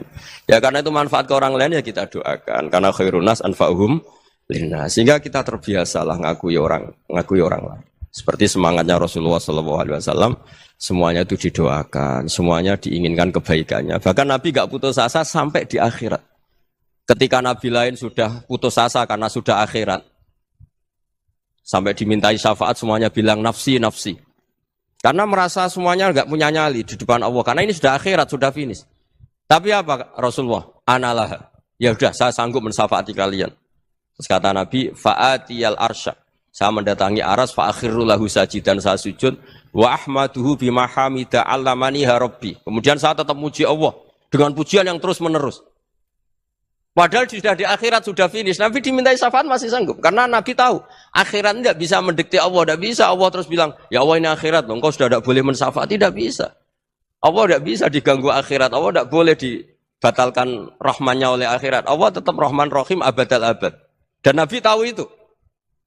Makanya kata para ulama, fa Muhammadun ahmadu min ghairihi. Jadi Nabi Muhammad namanya dua, yang terkenal. Sebenarnya banyak yang terkenal dua, Muhammad sama Ahmad. Ketika Nabi punya nyali memuji Allah di akhirat atau sudah di akhirat, itu fa Muhammadun ahmadu min ghairihi. Ketika Nabi lain sudah tidak punya nyali muji Allah karena sudah akhirat, Nabi Muhammad tetap berani muji Allah di saat seperti itu. Makanya ahmadu di situ kata ulama itu af'al tafdil, fa Muhammadun ahmadu min ghairihi. Kanjeng Nabi lebih memuji Allah di saat yang Nabi lain sudah tidak punya nyali untuk memuji Allah di saat itu. Makanya kata Nabi fa akhiru lahu sajidan wa ahmaduhu bimahamida allamaniha rabbi. Akhirnya setelah lama gitu terus Allah ngendikan ya Muhammad irfa' ra'sak wasal tu'tah wasfa' tusyaffa. Sudah Muhammad, angkat kepala kamu minta apa saya turutin, dan kalau kamu ingin mensyafaati umatmu saya beri hak apa? Syafaat.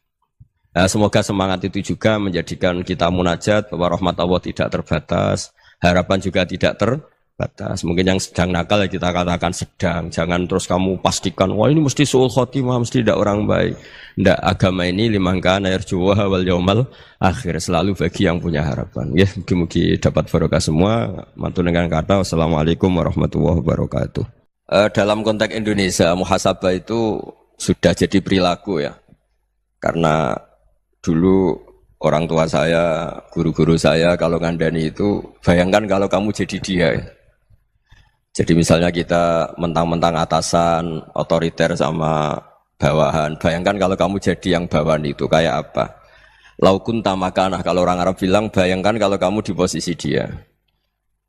Makanya guyonannya orang-orang Indonesia itu kan orang ngaramkan judi gitu, bareng dikasih tahu. Tapi yang menang anak jenengan, alhamdulillah. Ternyata ngaramkan itu karena ada anaknya. Kalau anaknya yang menang ya seneng. Meskipun itu guyonan, tapi saya punya padanan itu dalam kitab Hikam. Nabi Ibrahim itu Khalilur Rahman, tentu bencinya minta ampun sama yang namanya maksiat. Suatu saat beliau diterbangkan di alam malakut. Itu kalau di Hikam saya halaman 15 juga. Saya masih ingat betul. Mungkin kalau Anda beda halaman karena beda cetakan. Atau enggak punya kitabnya. Atau punya tapi tidak bisa baca. Nah itu jadi berbagai kemungkinan. Atau punya tidak bisa baca tapi dianggap jimat. Atau digo pencitraan. Banyak itu kaji-kaji tidak bisa baca kitab tapi di ruang tamunya kitabnya besar-besar. Pencitraan itu. Tapi ya bagus lah, nggak apa-apa untuk syiar. Setelah diterbangkan di alam malakut, diperlihatkan sama Allah. Ada orang pezina, ada orang syaribul khomri, ada orang mabuk, ada orang macam-macam. Allah tanya sama Nabi Ibrahim, bagaimana pendapat kamu Ibrahim tentang mereka yang maksiat? Kata Nabi Ibrahim, ya Allah habisi saja mereka. Mereka hidup di bumi engkau, makan rezeki engkau, kemudian mereka tidak taat sama engkau. Singkat cerita di fase itu, saya ulang lagi di fase itu, Allah nurutin. Sampai sekian peristiwa, mungkin 3 atau 4. Sudah, setelah sekian tahun Nabi Ibrahim lupa peristiwa itu, kemudian beliau diminta menyembelih anaknya. Ini versi kitab Hikam. Memang versinya banyak tentang kenapa Nabi Ibrahim disuruh menyembelih anaknya. Ketika mau menyembelih anaknya, Nabi Ibrahim ragu. Wa samratu fuadi, anak saya ini buah hati saya, kenapa engkau suruh menyembelih? Terus kata Allah, apa kamu tidak ingat ketika kamu saya angkat di alam malakut, kemudian kamu usul bunuh-bunuh, saya tidak mempertimbangkan usul Anda, tapi kenapa sekarang saya merintahkan kamu mikir gitu. Terus, ya karena ini anak saya ya Allah. Terus kata Allah, rumang samu wong sumpukon mata ini gak gawean kau sing gawe kowe enak wae usul mata ini. Jadi sebenarnya saya yang bikin, kemudian Anda enak aja usul membunuh. Semenjak itu Nabi Ibrahim itu di eranya itu asfaqun nas, orang paling sayang sama manusia. Karena kadang kita keras itu ya kebetulan itu udah anak kita, udah keluarga kita. Cara orang Jawa itu kan gitu ya. Kalau ada perempuan terus macak yang macam-macam pakai sepeda motor cowok terus wah itu luput suwuk, semoga-moga gini. Tapi setelah dikasih tahu, niku ponakane jenengan, semoga-moga selamat. Jadi jangan-jangan kemarin ahli ma'asi itu kebetulan itu udah keluarga kita. Kalau keluarga kita yang pernah salah pada kita, semangat kita mintakan maaf. Jangan-jangan kita didikte hukum sosial gitu. Jadi orang yang salah, kebetulan tuh orang yang menservis kita. Atau keluarga kita, atau orang dekat kita. Jangan-jangan semangat kita mintakan ampun. Tapi kalau sama orang lain, kebetulan musuh kita semangatnya minta itu kena azab. Nah ini yang nggak boleh dalam Islam. Islam mengajarkan, niru Rasulullah SAW, Nabi itu rahmatal lil alamin. Bahkan kemarin saya ngaji virtual sama beberapa habaib, ada Habib Ali Al-Jufri dari Mesir, ada Habib Alwi dari Kuitang, ada Habib Nabil Al-Musawa. Dari sekian habaib itu saya masih ingat diantaranya yang didawuhkan rahmatan lil alamin itu ketika Nabi adahu kaumuh, disakiti oleh kaumnya, dan itu mereka masih kafir semua. Itu mereka dapat doanya Nabi, Allah mahdi qaumi fa innahum la ya'lamun. Kayak apa baiknya Nabi, orang yang menyakiti, yang melukai, tapi Nabi masih berdoa, mahdi qaumi fa innahum la ya'lamun. Sayyidina Umar dapat doanya Nabi itu ya khina kana kafiran, ketika masih kafir didoakan. Allahumma aizzal Islam bi Umar. Itu ketika masih kafir. Itu pelajaran bagi kita bahwa yang sedang tidak cocok pun itu berdapat doa kita. Ya doa supaya kondisi kita baik, hari tambah baik. Karena agama ini Saya berkali-kali bilang limangka nayarjuwa hawal yaumal akhir. Agama ini diperuntukkan bagi yang selalu punya harapan pada Allah Subhanahu wa taala. Saya cerita muhasabah ini tentang hubungan kita dengan Allah. Di Indonesia itu banyak orang fasik, banyak orang nakal. Ya di mana-mana orang nakal itu ya mayoritas wa aksaruhum fasikun. Tapi berkahnya harapan. Mungkin saya kira nakal sok benda, mungkin saya kira sholat sok ben sholat, mungkin sekarang belum sakhok, belum dermawan, suatu saat dermawan. Barokahnya itu kefasikan ini dianggap sementara, sedang fasik, sedang tidak benar. Karena kiai-kiai kita, para guru-guru kita, para habaib utamanya itu mesti bilang semoga husnul khotimah. Nah barokahnya doa itu semoga husnul khotimah itu menjadikan satu pola sosial. Yang sedang fasik ini masih diharapkan jadi lebih baik, jadi lebih. Sehingga kita tidak ngambil sikap ekstrim, yang ingin menghabisi atau ingin mengadili, tidak. Karena selalu kita punya harapan. Dan agama ini limangka nerjuwo hawal yom akhir. Bayangkan dulu kalau yang nakal itu anak kamu. Pasti kamu gak ingin kan langsung dapat azab, dapat apa. Padahal kita semua jadi tokoh ini abul kulli, bapak dari semuanya. Sehingga ketika Rasulullah SAW jalan-jalan kemudian melihat perempuan sedang menyalakan api. Kalau apinya mati ditiup, anaknya dijauhkan. Nanti kalau sudah jauh dari api, anaknya digendong lagi. Terus kata Rasulullah, matur ke semua sahabat, Aro'aitum anna hadih tarihatan waladaha alan nar. Apa kamu berpendapat bahwa perempuan ini akan melemparkan anaknya ke neraka? Tidak ya Rasulullah. Tidak akan seorang ibu melemparkan anaknya ke api. Terus kata Rasulullah, Allahu arhamu min hadih biwaladiha. Allah lebih rahman, lebih rahim dibanding orang tua ini kepada anaknya. Ini yang harus kita kenalkan terus, kita kampanyakan terus. Supaya orang hubungannya dengan Allah itu nyaman, asik. Sehingga dengan demikian selalu ada harapan bahwa yang sedang nakal ini suatu saat tobat. Kita tidak boleh menghukumi pasti begini, pasti gini. Itu tidak wilayah kita. Itu juga yang dicontohkan Rasulullah SAW. Secara lahir Nabi itu nggak berkenan sama Wahsy, karena Wahsy itu salahnya salah fatal karena membunuh ahabban nasi ila Rasulillah, yaitu membunuh Sayyid Hamzah. Jadi ketika Wahsy tobat, Nabi itu nerima tobatnya.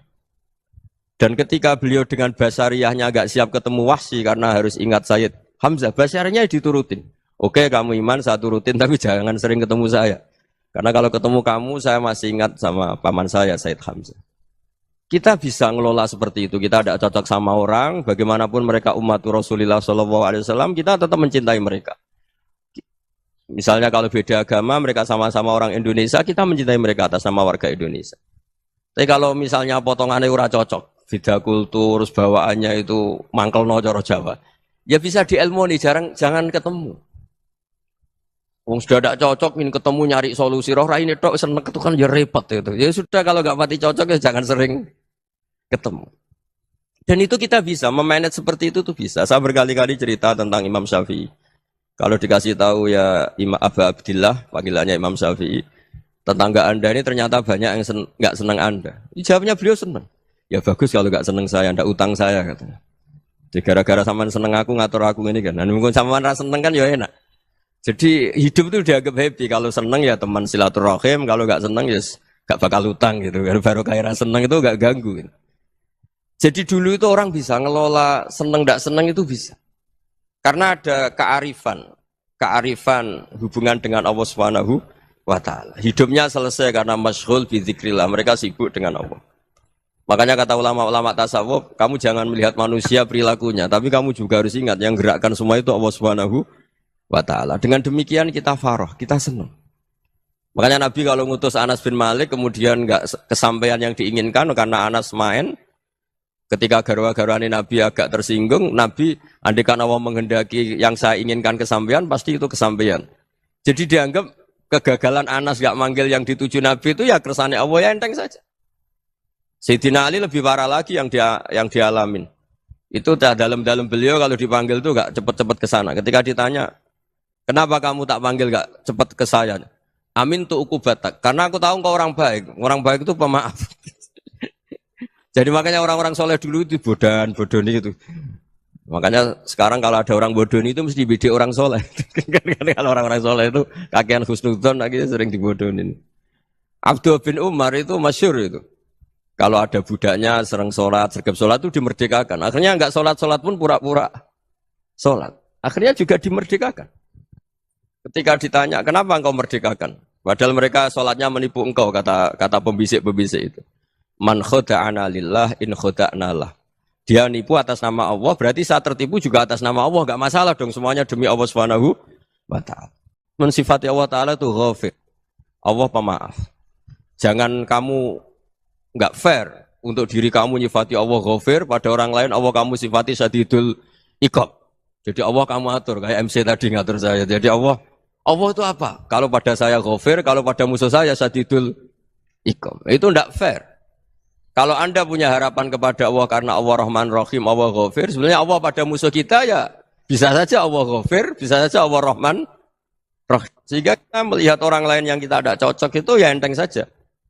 Itu min ummati Rasulillah sing tanaluhu syafa'atu, tanaluhu sa'atu rahmati, tanaluhu fair. Jangan dengan kita kayak mesti dapat rahmat. Jangan orang lain kayak Allah pasti syadidul iqab. Itu tidak boleh. Sehingga ketika ada orang Badui, singkat cerita orang Badui ini kencing di masjid. Semua sahabat membentak dia. Yang enggak bentak hanya Nabi tok. Saking mangkalnya orang ini karena semua sahabat bentak kecuali Nabi. Setelah dibenarin Nabi, terus Nabi nyuruh Sobbu ali dhanuban min ma'in. Setelah disucikan masjid itu, dia berdoa keras sekali. Allahumma arhamni wa Muhammadan wa la tarham ma'ana ahadan. Ya Allah, yang berhak dapat rahmatmu hanya saya dan Nabi Muhammad, yang lainnya jangan. Karena yang lainnya tuh jengkelin, gitu aja saya salah dimarah-marahin gitu. Jadi kalau kamu doa terbatas ya kayak orang Bedui ini, kayak orang Arabi. Apa kata Nabi? Laqad tahajjarta wasi'an. Allah yang rahmatnya luas menjadi kamu sempitkan. Karena kamu mau atur Allah hanya Rahman pada Indonesian Power, pada NU, pada kita, yang orang lain nggak perlu dapat. Itu kan kasihan Islam, karena Islam terus nggak dimiliki semua orang. Allah nggak dimiliki semua orang, Rasulullah nggak dimiliki semua orang, karena dipek NU, dipek ormas tertentu, dipek nggak boleh seperti itu. Nggak boleh takhasyar tawasian, kata Nabi, nggak boleh mempersempit zat yang rahmatnya itu luas. Ini semoga etika ini kita pakai di Indonesia. Yang sedang fase kita harapkan lebih baik. Yang sedang nggak dapat hidayah kita doakan dapat apa? Hidayah. Masyhur kan, makanya tadi saya mohon sama Habib Ali supaya Habib Ahmad supaya tetap mahalul qiyam, tabaruk sama Habib Ali. Di antara doa-doa di Simtud Duror masyhur itu antuqa bilal mudhniba minnah bil ghufran wal musi'a bil ihsan. Jadi harapannya para habaib, para orang-orang baik dulu ya, semoga yang dosa itu dimaafkan, yang sedang salah dibuka, bikin lebih baik. Nabi itu tugasnya juga gitu. Wastaghfir li dzambika walil mu'minina wal mu'minat. Nabi itu tugasnya juga memintakan ampun yang sedang salah. Nah, ini cobalah jadi etika kita, muhasabah kita. Jadi muhasabah itu cara berpikir kita set, kita pikir ulang. Ternyata semangatnya seorang nabi itu wastaghfir li dzambika walil mu'minun. Semangatnya itu memintakan ampun. Orang ahli tafsir tahu semua kalau Nabi itu tidak mungkin dosa. Jadi itu khitabun Nabi wa urida bihi ummatu, itu khitab Nabi, tapi yang dimaksud itu umatnya, karena Nabi tidak akan mengalami dzambun, tidak akan mengalami dosa. Sekarang enggak, kadang-kadang kita ini kalau orang lain salah itu semangat. Kalau di perusahaan ada teman salah, apalagi pimpinan salah itu seneng. Barokahnya salah bisa ganti kan gitu. Jadi kalau mungkin di dunia tokoh juga gitu, barokahnya ada tokoh salah, kita yang jadi populer sendiri, tidak boleh seperti itu. Kita harus salimus sodri di jami'il muslimin. Jadi ini harus dilatih. Saya tadi matur sama Habib Ahmad, latihan kita jadi hidup. Nabi itu kalau resep jadi wali itu kata Nabi gampang. Kata Nabi, kalau kamu ingin disenangin Allah, ya sudah. Kalau kamu asbahta, amseta, gini-gini, perasaan kamu, kata Nabi, jangan punya perasaan ghil sama orang muslimin. Itu sudah wadzalika min sunnati. Makanya Nabi ngendikan la yablughni ahadun an ahadin syai'an. Ada yang baca la yuballighni ahadun an ahadin syai'an. Seseorang jangan melaporkan ke saya tentang salahnya yang lain. Fa inni akhruju ilaikum wa ana salimus sadri. Karena saya ingin ketemu sampean semua dalam keadaan salimus sadri, tidak punya perasaan apa-apa. Karena kalau nurutin membisik, nurutin informasi itu ya repot, karena orang pasti sepihak. Ada kiai yang top, datang ke kampung-kampung ning desa-desa. Kata yang seneng itu punya akhlak. Wah itu bagus, orang besar datang ke kampung-kampung. Kata yang enggak seneng, wah itu jobnya kiai kecil kok diambil, itu kan ya kasihan itu kan sudut pandang. Makanya saya sering bilang, akal kita ini cukup untuk mentasdik Rasulullah Shallallahu Alaihi Wasallam. Meskipun perasaan kita kadang orang Jawa itu beda. Saya berkali-kali bilang sama peneliti dari Jogja, kenapa sih Gus para nabi itu kok poligami istrinya banyak? Nabi Dawud katanya itu berapa? Nabi Sulaiman malah jumlahnya agak terbatas ini. Nabi Muhammad itu paling sedikit. Saya tanya gini, perempuan itu orang lemah, jadi kalau nolong orang satu gimana baik? Kalau nolong orang dua ya lebih baik, ya sudah kira-kira seperti itu. Paling tidak akal kita masih tahu, kalau orang baik, itu kan mesti baik. Nolong orang satu baik, nolong orang dua ya lebih baik, nolong orang tiga lebih baik. Tapi kalau kamu orang nggak baik, satu saja kamu terlantarin, kamu miskinkan, kamu... Ya tinggal diukur kan, kalau orang baik, nambah baik. Tapi kalau orang buruk, tambah buruk. Nah itu akal. Akal kita bisa menganalisis kenapa sih nikah itu ada yang poligami, ada yang enggak. Ya sudah, ukur saja diri kamu. Misalnya kayak saya elek keriting, rabi terus. Mau perbanyak wong elek, orang perilaku netok raine dadi elek kabeh gitu. Tapi nak kowe ku ganteng, alim, ganteng, sugih. Anake ganteng-ganteng, berhubung kowe saleh ahli swarga kabeh. Mertua yo bangga karena karir kamu meyakinkan. Ini mertua kamu aja enggak bangga mau nambah. Ipar enggak bangga, mertua enggak bangga, desa kamu yang kamu wayai juga beda dengan Nabi ketika nikah Juwairiyah itu enggak ada pernikahan sebarokah Nabi dengan Juwairiyah itu Azharu Rasulillah. Di situ habis perang banyak tawanan gara-gara jadi besanya Nabi langsung dibebaskan semua karena Azharu Rasulillah. Sekarang besanya Kanjeng Nabi. Dulu Abu Sufyan mangkelnya bukan main sama Nabi. Gara-gara putrinya dinikah terus langsung jadi. Kalau kamu kan enggak, nikah satu, nikah lagi. Satu kampung musuhnya. Karena istri pertama ya cemburu, yang kedua agak bangga.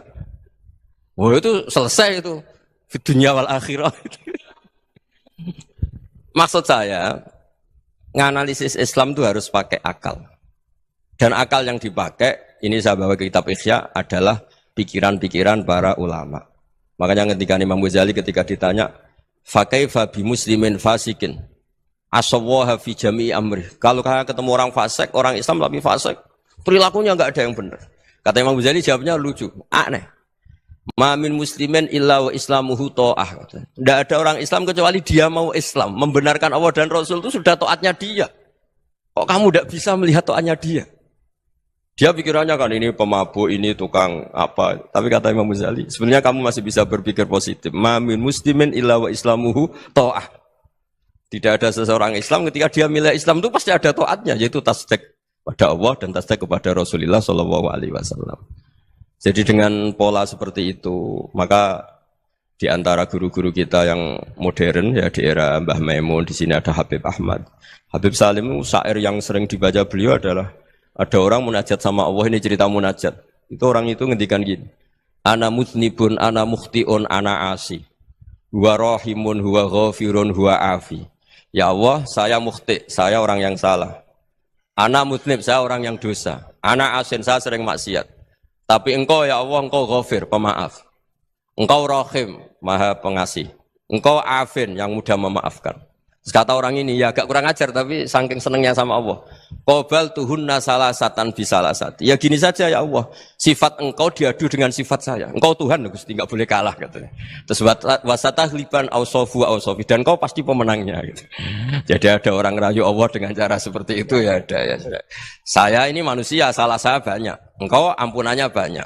Engkau Tuhan, Gusti, enggak boleh ampunan Anda, ampunan engkau kalah dengan salah saya. Enggak boleh Tuhan kok kalah. Jadi untuk supaya orang punya harapan gitu. Banyak juga wali-wali yang jadab ketika datang ke makam Rasulullah SAW. Itu kalau dongo ya agak kacau sebetulnya, cara syariat agak kacau. Ya Allah, engkau punya dua pilihan. Jika engkau menjadikan saya soleh, surah habibu, yang senang kekasihmu, yaitu Rasulullah SAW. Tapi jika engkau menjadikan saya fasik, surah adubu, yang senang itu setan. Monggo jenengan mau menyenangkan kekasih jenengan, mau menyenangkan musuh jenengan, monggo. Jenengan bebas kok memilih. Nah, mestinya Allah ya senang menyenangkan kekasihnya. Jadi ya, intinya Allah dipaksa untuk menjadikan dia orang soleh gitu. Jadi kayak kemarin itu Pak Bu siapa yang kesini itu, yang sama jenengan kuliah kesini itu sama Habib Ahmad. Saya pertama nggak mau, lama-lama Habib Ahmad. Ini gimana Gus? Orang taunya saya dekat jenengan, kalau nggak kasih saya waduh. Ini kayak doanya wali yang tadi. Nggak punya pilihan, nggak ada pilihan ini. Jadi saya mohon muhasabah itu dimulai cara berpikir. Makanya di sini sebetulnya teks ini supaya dapat barokahnya Ihya, ini kitab yang disenangi para habaib, para ulama. Sebetulnya teks di muhasabah itu redaksinya gini ya, yang lengkap loh. Hasibu anfusakum qabla an tuhasabu wazinuha qabla an tuzanu wa tahayya'u lil ardil akbar. Jadi ada kata wazinu, jadi ukur. Perilaku Anda ini diukur, ditakar. Misalnya kita sebagai suami kan ya punya hal-hal yang kita tidak ideal. Cara wong Jawa mesti pesek. Cara rezeki ya pas-pasan itu. Dan kita juga kalau makanya enggak boleh tanya istri begini, apa saya cinta pertama Anda? Pasti Anda kecewa. Orang jadi istri hanya korban terakhir itu. Sudah. Karena orang kalau ngelamar kemana-mana enggak jadi, yang jadi istri itu pasti korban terakhir itu. Jarang istri pilihan pertama, jarang. Ayo semua yang nikah. Rata-rata itu pilihan Anda pertama Pak, dari sekian ditolak di mana-mana terus. Ya perempuan terakhir. Kamu juga korban terakhir gitu. Itu wali-wali dulu kalau ngandani kita itu sederhana. Antal ini masyhur diceritakan Habib Zain bin Semit dalam kitab Al-Manhajus Sawi.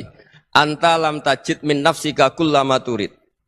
Fa kaifa turidu min ghairika kullama turid.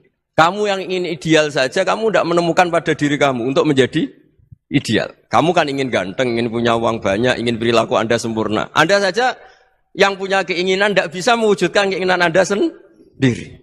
Fa kaifa turidu min ghairika ma turid. Jadi anta lam tajid min nafsika kullama turid. Fa kaifa turidu min ghairika kullama turid. Kamu yang punya keinginan saja. Misalnya saya ingin punya uang banyak, perilaku saya selalu benar, enggak pernah salah. Loh, saya yang ingin saja dengan diri saya enggak bisa untuk benar terus. Kok kamu berharap orang lain selalu benar? Jadi anta lam tajid ya sama. Kalau kamu menuntut istri kamu itu ramah, neriman. Apa kamu neriman sama wajah istri Anda gitu? Engko ya pola ning dindi jajaki sana jajaki sini kamu sendiri ndak kona apa. Jadi itu nasihat yang luar biasa. Anta lam tajid min nafsika kullama turid, fa kaifa turidu min ghairika kullama turid. Kamu mau menghormati semua orang, ndak mau kan? Kemudian Anda berharap semua orang menghormati kamu. Kamu tidak ingin kan orang lain semua menghujat kamu. Sementara kamu enak aja menghujat orang lain. Makanya Rasulullah SAW luar biasa ketika bikin kaidah sosial. Apa la yu'minu ahadukum hatta yuhibba li akhihi ma yuhibbu li nafsi. Jadi kalau ukuran iman itu sederhana. Kalau sesuatu itu baik, nyaman bagi Anda, ya bayangkan itu pada teman Anda. Misalnya Anda bangun tidur sudah acak-acakan, nggak punya uang, utang jatuh tempo, kan nggak ingin ketemu orang.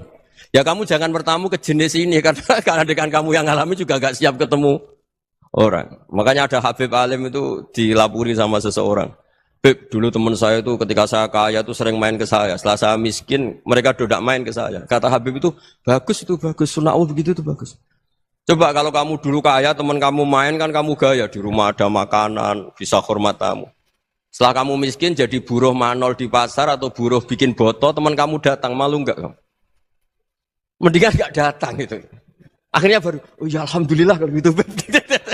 Loh ya kan dulu teman kita datang, kita ada Alphard, istri cantik, rumah bagus. Lah kita miskin, buruhnya orang pas dibentak-bentak, teman kamu udah datang. Milih datang apa enggak kalau setelah kamu jatuh? Enggak kan? Jadi barokahnya ilmu itu terus. Ya, tapi kadang-kadang orang wah setelah saya miskin teman-teman enggak kasih ke sini. Ya kalau kamu sudah jatuh, teman-teman kamu situ jadi tontonan. Ya mulai sekarang cara berpikir itu dirubah. Dulu yang namanya kiai itu kalau diundang orang itu ya agak-agak senang. Semenjak saya itu agak rubah. Ngundang kiai, ngatur kiai itu tak haram-haramkan ya ada lumayan lah sekarang itu sudah mulai agak beretika. Dulu itu ngundang tuh tanggalnya ditentukan, jamnya ditentukan. Enggak mikir apa kiai saat itu nganggur, enggak. Punya wadifah, enggak. Dia milih tanggal yang dia nganggur, enggak mikir pas itu kiainya nganggur apa. Enggak.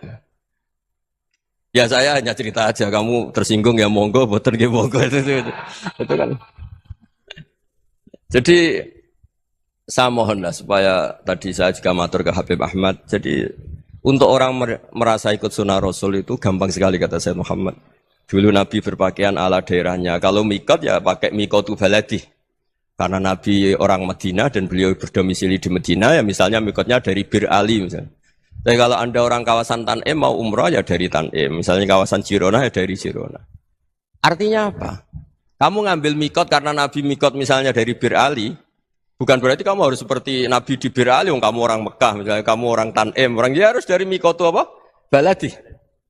Sama, makanya di fikih-fikih itu kalau teknik anak, Nabi orang Arab, halawiyatnya kurma ya kurma. Kalau orang Jawa sedegan, semua podo-podo. Ya, podo-podo manis. Jadi ini tabaruk sama Sayyid Muhammad, ini ada murid beliau, Habib Ahmad, sahabatnya. Supaya orang itu merasa ikut Nabi itu gampang sekali. Ini sahabatnya di halaman, tadi disaksikan Habib Ahmad, 433 di kitab, apa begini? Manhajus Salaf fi Fahmin Nusus. Itu kata Sayyid Muhammad, wa kanat sunnatu Rasulillah annahu yat'amu ma yajiduhu fi ardi wa yalbasu ma yajidu wa yarkabu ma yajidu mimma abahu Allah ta'ala. Fa man istamala ma yajiduhu fi ardi fa huwa al-muttabi' lis-sunnah. Kama annahu hajjal baita min madinati. Fa man hajjal baita min madinati nafsi fa huwa al-muttabi' lis-sunnah. Wa illam takun hadhil madinatu tilka. Jadi intinya misalnya Nabi dulu itu ngasih sedekah kepada fakir miskin ya pakai dinar, dirham. Ya kalau orang misalnya sedekah pakai rupiah ya sudah ikut sunnah Nabi. Jangan, Nabi pakai dinar loh, kamu kok pakai rupiah. Dulu dinarnya Nabi udah ada tulisannya Bank Indonesia, kamu kok ada tulisannya Bank. Ya tidak ada seperti itu. Ya jadi misalnya Nabi sedekah pakai tamar atau pakai al-aqid, ya kita pakai beras, pakai apa. Supaya orang tuh bahwa Rasulullah itu milik kafatal linnas, milik semuanya. Sehingga merasa ikut sunnah Nabi itu ya semuanya. Makanya dulu Mbah Mun kalau motivasi saya supaya bombong, kalau orang Jawa bilang bombong. Wong Jawa itu mesti ono wong alim. Beliau menyontohkan pas itu Mbah Fadol, Senori, Mbah Ihsan Jambes. Itu bisa ngarang-ngarang kitab luar biasa. Padahal beliau bukan orang Arab. Imam Sibawai itu orang Persia. Imam Ghazali orang Tus itu juga ikut Persia. Kata Imam Mun, wong sing ora Arab lah mesti untuk jatah alim kata beliau. Karena Nabi itu diutus kafatal linnas. Nanti kalau orang yang alim itu Arab tok, berarti tidak ada perwakilan dari Afrika, dari Asia Tenggara, dari mana-mana. Makanya karena Nabi statusnya itu kafatal linnas. Jadi kita harus bangga sebagai Muslim, sebagai orang Indonesia karena misalnya Wali Kutub dulu terkenalnya hanya ada di Yaman, di mana. Ternyata pernah ada juga di Indonesia dan seperti Habib Abu Bakar Segaf Gresik. Jadi ya artinya kan tetap orang Indonesia meskipun beliau zuriyah Rasul kan ya sudah orang apa? Orang Indonesia. Zuriyahnya Habib Ali Simtuduror sekarang di Solo. Jadi Indonesia juga dapat alawin banyak dari Sadatinal Alawin juga banyak. Jadi saya mohon barokahnya ngaji seperti ini melihat orang lain tuh gampang. Bayangkan tuh kalau anak kamu. Makanya Nabi nanti kalau nggak percaya lihat di Hikam nomor 15 di kitab saya itu. Di situ dijelaskan oleh Hikam, jangan-jangan semangat Anda pada orang yang maksiat, pada orang yang keliru supaya dihukum itu karena kebetulan itu udah anak Anda, itu udah keluarga Anda. Coba kalau itu keluarga. Makanya kalau saya guyonan di Jogja itu ada pembantu mecahkan piring terus dimarahi majikannya. Saya mesti guyon gitu. Pasti itu pembantunya tidak cantik. Kok bisa, Gus? Andai kan cantik dan kamu senang mecahno piring satu, piring 1000 ora iso ngamuk kowe. Ternyata ngamuknya itu karena mecahkan piring apa karena plus tidak cantik? Coba jawab para lelaki ini. Kamu marah sama orang maksiat tuh karena maksiat karena plus itu udah anak Anda. Bayangkan kalau itu anak Anda. Itu hebatnya Rasulullah SAW. Karena kita yang salah pun kadung umatnya, Nabi tetap ngasih fasilitas syafaati li ahlil kabair min ummati. Kayak apa baiknya Nabi? Tidak ikut maksiat tapi ikut fasilitasi ngasih syafaat. Loh kalau li ahlil ibadah kan wajar. Nabi ketika ini syafaati li ahlil kabair min ummati. Ya karena tadi logika yang dibangun Rasulullah itu logika yang luar biasa. Kita semangat orang lain kena hukuman itu karena kita tidak punya ra'fah, tidak punya rahmah. Coba kalau Rasulullah yang bil mu'minina ra'ufur rahim, semangatnya itu mendoakan supaya tobat, mendoakan diampuni. Dan itu juga yang diperintahkan oleh Allah Subhanahu wa taala, wastaghfir li dzambika walil mu'minina wal mu'minat. Ya semoga barokahnya ngaji ini, barokahnya Habib Ahmad, barokahnya Maulid Simtuduror, barokahnya semua kitab madaih tibak berjanji semuanya, barokahnya Ikhya, barokahnya Said Muhammad, barokahnya guru kita semua, Mbah Maimun, bapak saya. Kita ini ngikuti manhaj, ya, ngikuti apa? Manhaj. Saya sering didhawuhi Mbah Mun, kenapa ihdinas siratal mustaqim bukan siratoka? Bukan jalan engkau ya Allah. Karena Allah itu enggak bisa kamu tiru. Allah itu tidak tidur, tidak makan, tidak kesel, tidak capek. Yang bisa ditiru itu siratal ladzina an'amta alaihim. Yang bisa ditiru manusia ya niru manusia. Karena Allah itu tidak bisa ditiru. Makanya ihdinas siratal mustaqim siratal ladzina. Dan niru siapa? Niru guru-guru kita. Termasuk niru cara pandang. Jadi misalnya ada orang awam di rumah itu hanya delok reng, delok tikus liwat, itu kan kayak nganggur. Ora tahajud malah mendelok reng. Melihatnya jangan gitu. Huwa tarokal ma'asiyah. Dia di rumahnya ndak dugem, ndak kemana-mana. Dia berarti malam itu tarkul ma'asi. Tidak nyopet, tidak garong, tidak ke tempat maksiat. Susahnya apa sih husnudzon? Jadi jangan lihat huwa tarkut tahajud, huwa tarokat tahajud, wa taroka qiyamul lail. Oke ya, namanya orang begitu ya tidak tahajud, tidak qiyamul lail.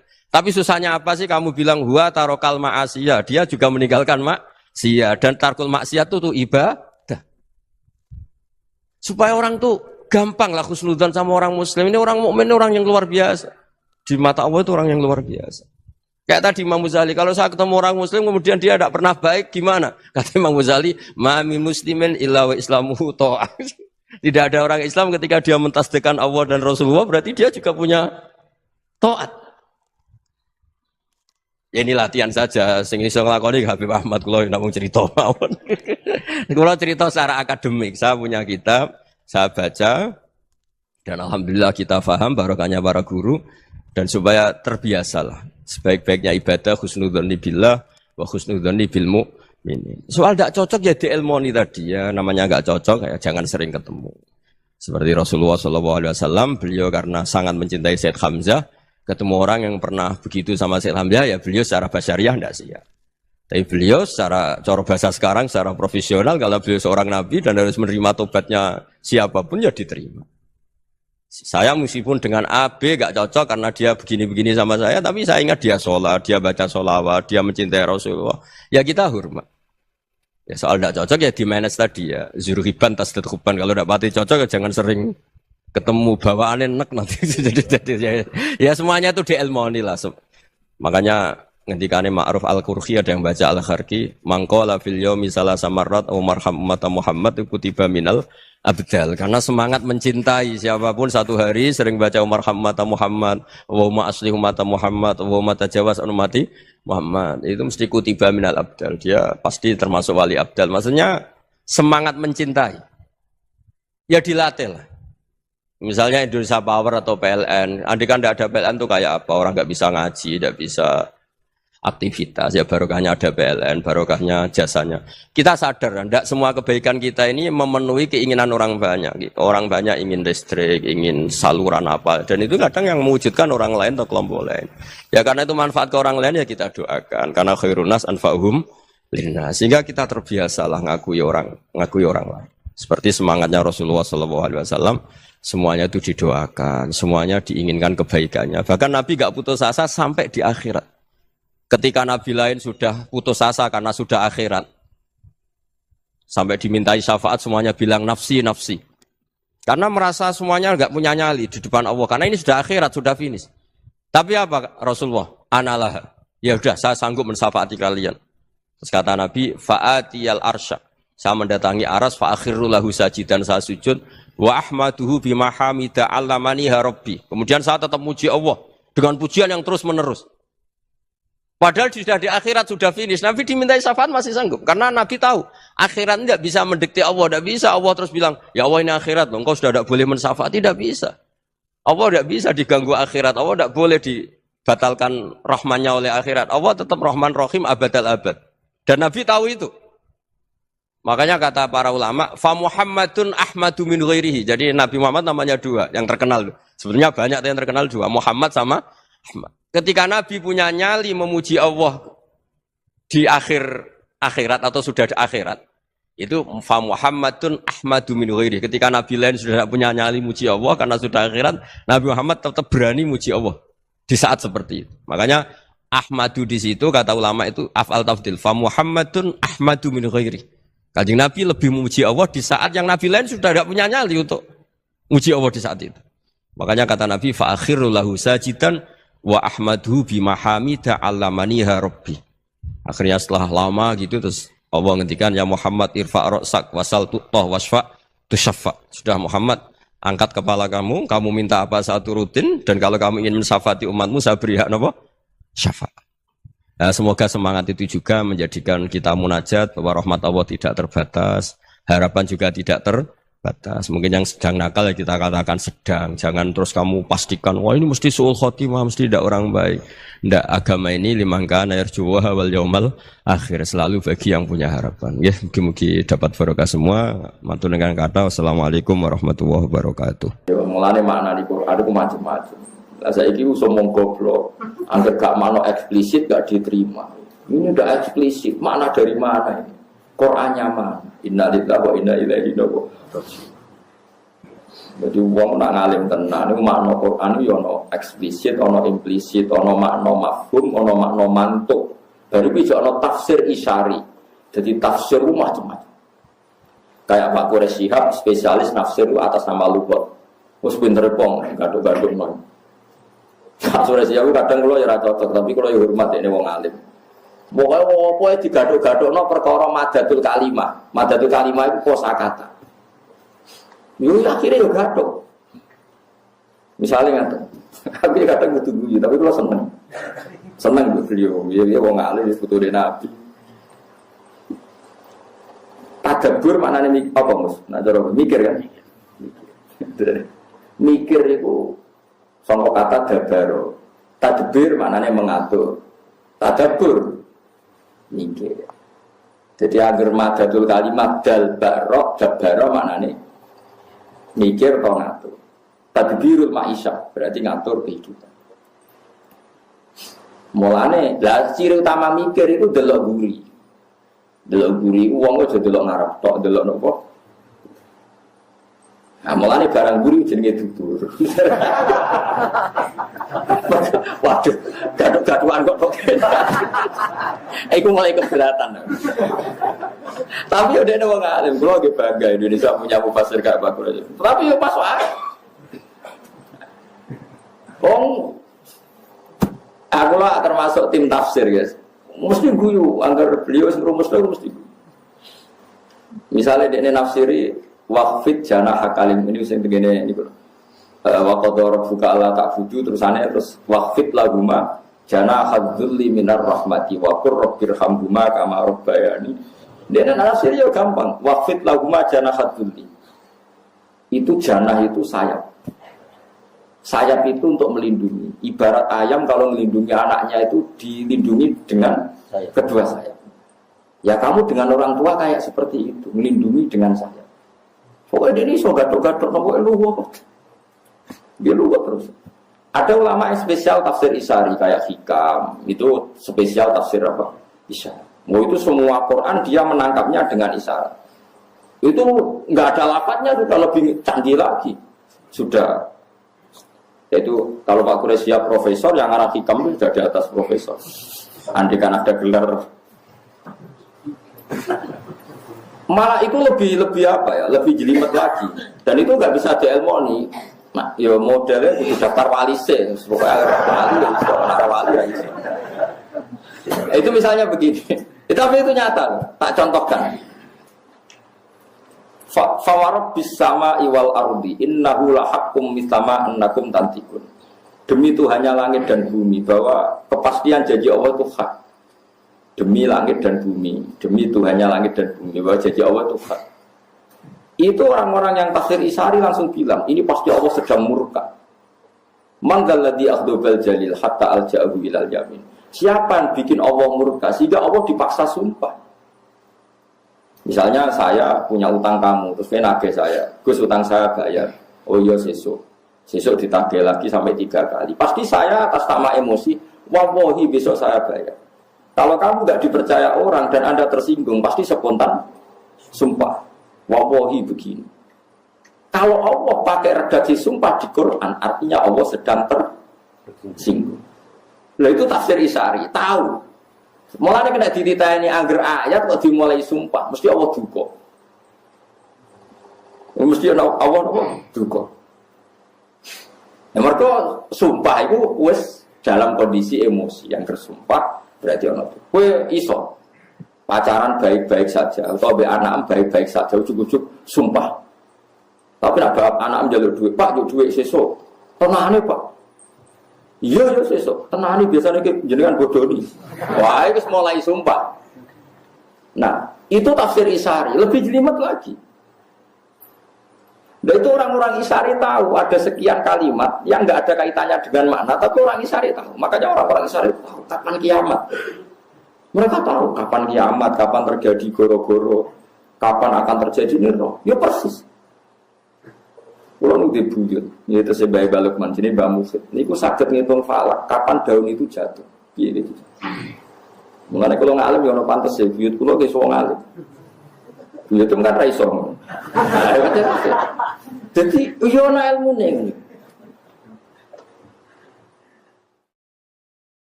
Makanya falak itu iso dihitung.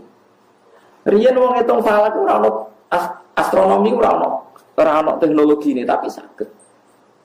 Bahwa bumi itu begini, pola matahari begini, maka ini musim kemarau, ini upaya gerhana, lama gerhana sekian di sisi ini itu bisa di. Karena itu tadi, mereka dengan isarinya itu bisa menangkap alam. Ya gue saya kira iso. Saya kira uang tafsir tekstual itu gegeri rakaruan. Nah, nerjemah Quran itu kangelan saya. Oh, ngomongnya mubalek mau nganggo terjemah itu semelentene rakaruan zaman akhir. Ya Allah, ya Allah. Riyen mboten wong alim sampai roh tafsir Isari. Dan saya alhamdulillah Indonesia itu sekata yang kata sangat. Mulai sing punya gelar sampai yang enggak punya gelar itu banyak sekali. Dia paham ya terus tafsir Isari. Ada tafsir yang berdasar wakaf. Nah, itu kalau ada kitab kata dan saya termasuk mufassir yang setuju dengan teori tafsir itu pakai kotak-kotak itu wakaf. Wah itu kalau yang fanatik bisa solusi betul. Misalnya nggak tadi kalau tonton enggak sesuai nama niati ngaji man. Biye di antara keunggulan Al-Quran balago itu nilai sastranya nopo tinggi. Misalnya kalau contoh nonton Yasin, misalnya sing gampang Yasin. Fala yahzunka qauluhum inna na'lamu ma yusirruna ma yulinu. Nah di mana nih kan? Fala yahzunka mongko aja nyusano ka ing sira Muhammad apa qauluhum pengucapane kufar. Muhammad kamu jangan dibuat risau oleh komentarnya orang kafir. Itu menurut orang-orang alim itu harusnya wakaf. Karena setelah itu tidak pengucapannya wong kafir, tidak perkataan orang kafir. Inna saat tamda ingsun Allah na'lamu ma yusirruna wa ma yulinu.